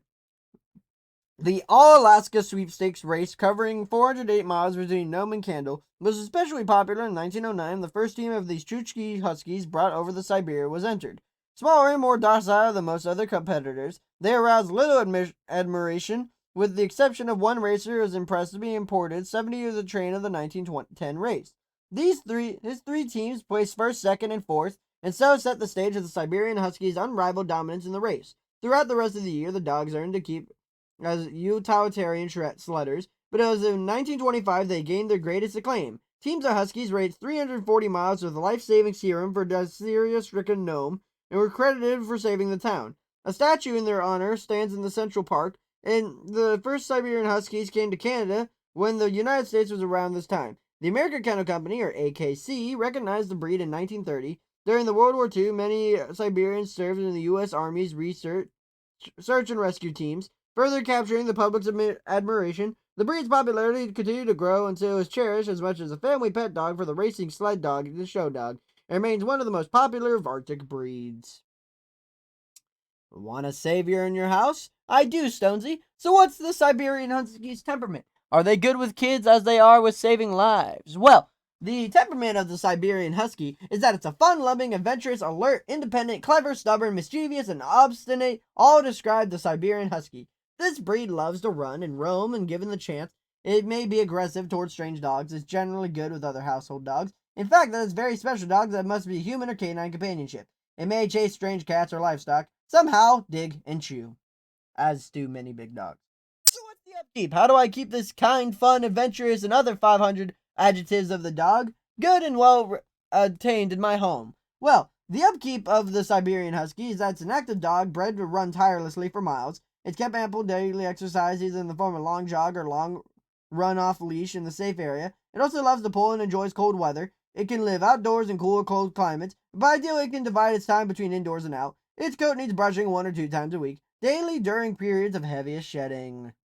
So a lot of shedding, which is what we like. Also, if you're a child, please cover your ears. If you're a teenager or an adult, please listen in if you own a Siberian Husky, as we're going to be talking about the health. We're going to be talking about their major concerns, minor concerns, what they're occasionally seen with, their suggested tests when you take them to the doctor, and their lifespan. Major concerns are nothing. Minor concerns are PRA, cataracts, dystrophy, and hyperthyroidism. They're occasionally seen with CHD. Suggested tests for the eye, thyroid/hip. Their lifespan is 11 to 13 years. Pretty good for this breed. Now, what's the form and function? Imagine you don't see these pictures in front of you, as it can be slightly longer than tall. I'm pretty sure it is. The Siberian Husky combines power, speed, endurance, enabling it to carry light load, moderate speed over a great distance. It's moderately compact, slightly longer than it is tall, a definite northern heritage. It's quick and light on its feet, smooth and effortless stride, exhibiting both good reach and drive, double coat of medium length, soft dense undercoat and straight, somewhat flat-lying undercoat. Its expression is keen but friendly, interested, and even mischievous. Now, for the final section of today's video is the tier list. 5 is the best, 4 is better, 3 is average, 2 is the worst, and 1 is the worst, unless it comes to grooming, which we're not beating today. Energy levels out of 3. Exercise requirements, playfulness, and affection levels out of 4, so higher than average. Friendliness towards dogs and other pets is out of 3, so average. Friendliness towards strangers is out of 5, not good. Ease of training is out of 1, with a watchdog ability of 3, though a downside of protection ability being out of 1. terribly. The grooming requirements is at a 3. Cold tolerance is at a 5, with a trade-off of heat tolerance being at a 1. The healthy weight of a male Siberian Husky is 45 to 60 pounds, and a female is 35 to 50 pounds. The height of the average male Siberian Husky is 21 to 23.5 inches, and a female Siberian Husky is 20 to 22 inches, and it's not feet, or else we'd be living in a world of giants. I just realized that we're 2 dogs away before being done with the working group, which is amazing. Oh, speaking of, maybe not so tall as it is, well, quite angry, actually. The next breed of dog we're going to be learning about is The standard schnauzer. What makes it so standard? It's such a mean name to give a dog. Oh, you're the standard schnauzer. You're not no advanced schnauzer. No. You're the standard schnauzer. Such a mean thing to say to a dog. But before I can be mean or make fun of something's name, I should learn of its history. Not only does it make me look more credible or intelligent in front of my mom, my dad, my sister, my brother, or my old picture of me being held by some person. I really don't know who that is. But it just makes me more intelligent. Now, intelligence doesn't necessarily lie in just knowing things. It lies in knowing things and telling them to others. That's why some of the smartest people you ever meet are teachers and doctors, though I know there ain't some smart teachers, and there's definitely not some smart doctors. Now, the history of the standard schnauzer is that the standard schnauzer is a prototypical schnauzer. The oldest of the 3 breeds, definite evidence of the breed exists as early as the 14th century. Even then, it was appreciated as a household pet and hunting companion. The breed is a fortuitous blend of terrier, working, and hunting stock. It's most likely preserved of the crossing wire-haired pinschers and the black German poodles of gray wolf spitz. The result is a hardy rat catcher that also functioned as a capable guard dog. By the beginning of the 20th century, they were most popular dogs of the guarding farmers' carts in the marketplace while the farmers were elsewhere. The first schnauzers entered the show ring as wire-haired pinschers at an 1879 German show. Their smart looks quickly enamored them, the dog fanciers, and they became very popular as show dogs in 1900. Although the first schnauzers came to America by this time, they were slower to catch on the American dog fanciers. The breed was initially classified as a terrier, but was later reclassified as a working dog. Their learned, intelligent nature gained them the role of a dispatch carrier and will aid during World War I. Like the larger giant schnauzer, the standard schnauzer was also used as police work. Only after World War II did they gain more public attention. Even so, has not achieved the popularity of the other schnauzers. Didn't gain the popularity. This dog held the keys to Captain Jack Sparrow. Captain Jack Sparrow. What do you mean not as much popular? Well, it seems that 2nd edition D. Caroline Coley, PhD, didn't watch Pirates of the Caribbean. Oh, she would know that. Now, what's the temperament? How do I keep this dog from keeping the keys away from the prisoners? Well, the temperament of the standard schnauzer... Wait a minute, you have prisoners? Why do you have prisoners? Why are you asking me, can this dog keep the keys away from the prisoner? What? Oh, what? You thought I wouldn't notice you saying that? And it's just a Pirates of the Caribbean reference. I heard you. Okay. You have your prisoners, I have my books. Okay? All right. Just, I may call the police later after this episode. Keep your doors open. Stay in your home. The temperament of the standard schnauzer is that it's bold and lively. The standard schnauzer is a fun-loving companion and guardian. It's clever and headstrong and less given daily physical and mental exercise. It's mischievous and it does best with a firm, patient owner. Devoted family dog and very reliable with children. It's good with family pets, but it can be aggressive towards strange dogs, animals, rodents. It's reserved with strangers, sometimes acting suspicious and protective. Now, what's the upkeep? How do I keep my standard schnauzer in check? Well, the standard schnauzer needs daily exertion, either in a long walk on a leash or vigorous game, an off-lead outing in a safe area. You live outdoors in temperate climates, better off dividing its time between house and yard. Harsh coat needs combing twice weekly, plus professional scissoring, shaping 4 times yearly. Shaping is done by clipping for pets and stripping for show dogs. What was that? Was that gunfire? No, that was thunder. What? That was thunder. There's not a cloud in the sky. Hold on. Let me check my phone. I don't like reaching for my phone during videos. Warning, thunderstorm in the immediate evening. Oh! There's not a cloud in the sky or a raindrop on the floor, and yet we're having thunderstorms. Not that hot. You know, like a heat thunderstorm. I don't know if you guys ever heard of one. Did I read the upkeep yet? Yeah, I have. Sorry. For the health, if you're a child, please stop listening. And maybe stay indoors. Some people have prisoners, and I have thunderstorms. And if you're a teenager or an adult who owns a standard schnauzer, please listen in. As I'm going to be talking about the major, minor, occasionally seen, the suggested test, and lifespan of the standard schnauzer. Major concerns are nothing. Minor concerns are CHD and follicular dermatitis. They're occasionally seen with nothing. Their suggested tests are for the hips, and lifespan is 12 to 14 years. This is an all-around good dog.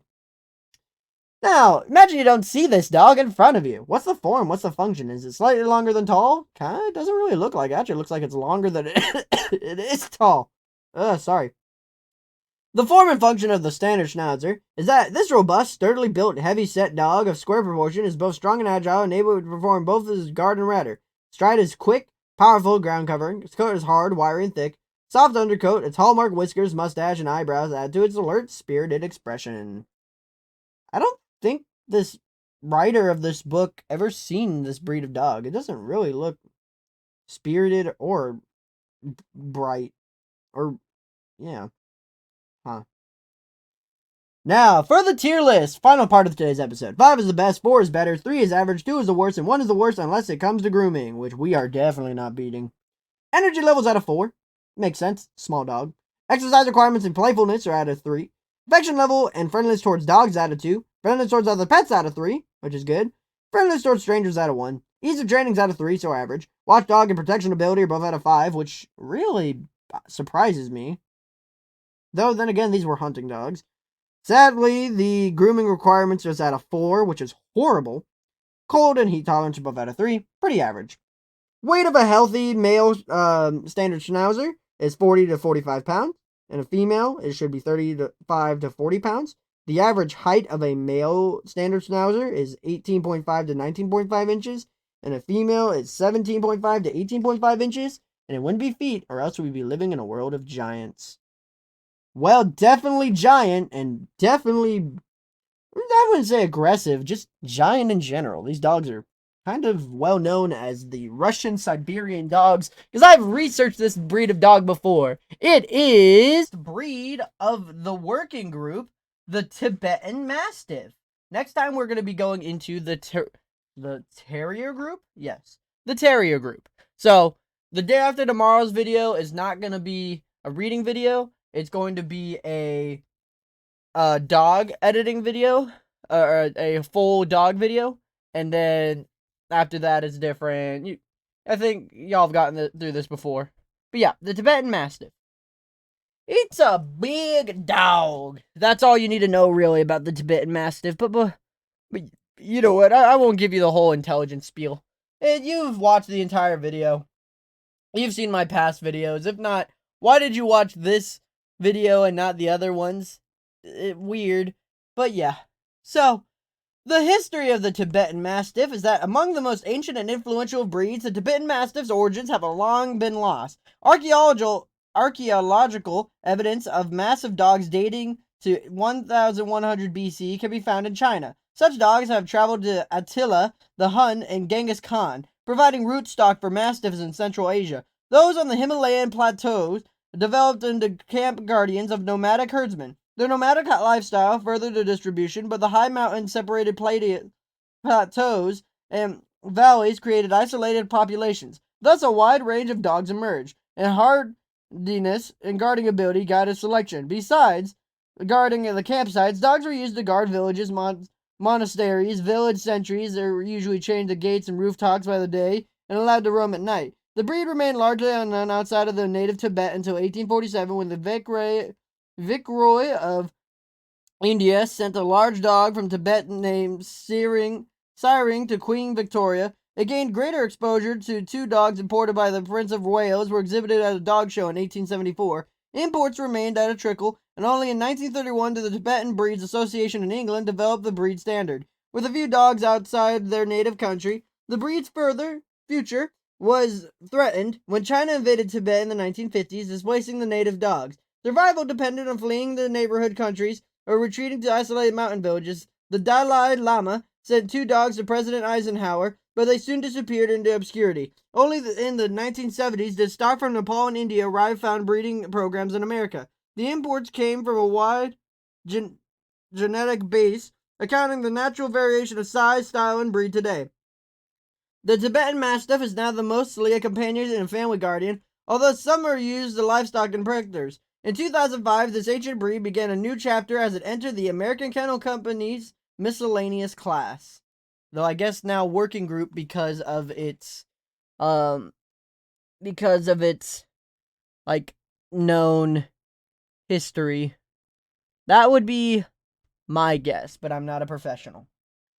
So you want one of these pack joined leaders in your home. What's the temperament? Are they good with kids? Well, the temperament of the Tibetan Mastiff is that it's befitting their long past of solitary sentry and protector. Tibetan Mastiffs are independent, strong-willed, and territorial. They are aloof towards strangers, but devoted to their family. Proper socialization of the essential so that they will accept strangers and not become overly suspicious. They are gentle and patient with their children and may guard their home against visiting children who may appear to be threatening the family children. They are generally good with other dogs and rarely dog aggressive. In Tibet, they are often kept in Lhasa Apsos. Most Tibetan Mastiffs are good with other animals. So, what's the upkeep? How do I keep this protector well and assured in my home? Well, the upkeep of the Tibetan Mastiff is that the Tibetan Mastiff tends to be calm indoors and moderately active outside. A long daily leash walk, along with the access to an outdoor yard, should meet the needs. When confined even in a large space, the breed can become bored, frustrated, and destructive. In fact, young Tibetan Mastiffs are among dogdom's most skilled demolition experts. Grooming consists of brushing a few times a week, daily during shedding, paying special attention to the longer hair of the breeches, tail, and ruff. Their weather-resistant coat allows them to be comfortable in cold temperatures and surprisingly comfortable in warm, dry climates. But they are not suited for hot, humid climates, nor are they suited to be living outside, as their temperament suffers unless they are integrated into the family. They like to bark loudly at night. Females have only one oestrus each year.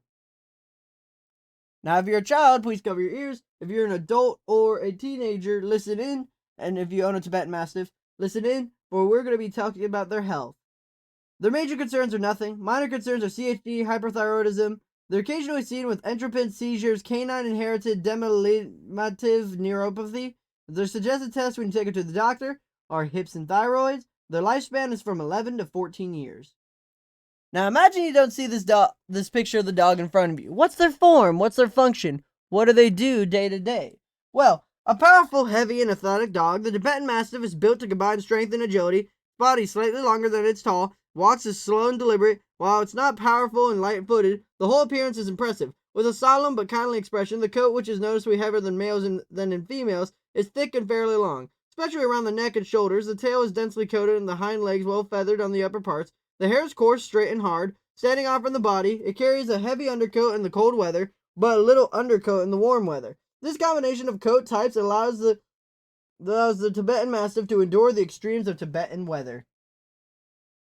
Now, for the tier list, in the final part of today's video. 5 is the best, 4 is average, 5 is the best, 4 is better, 3 is average, 2 is worse, and 1 is the worst unless it comes to grooming. Telling you this now, we're not winning the grooming. Energy and exercise requirements are at a 2, so lower than average. Playfulness is at a 3, while also friendliness towards dogs and other pets are at a 3. Affection levels at a 4, so very loving. Friendliness towards strangers and ease of training are at a 2. Crouch dog and protection ability are at a 5, as this thing did go toe-to-toe with bears.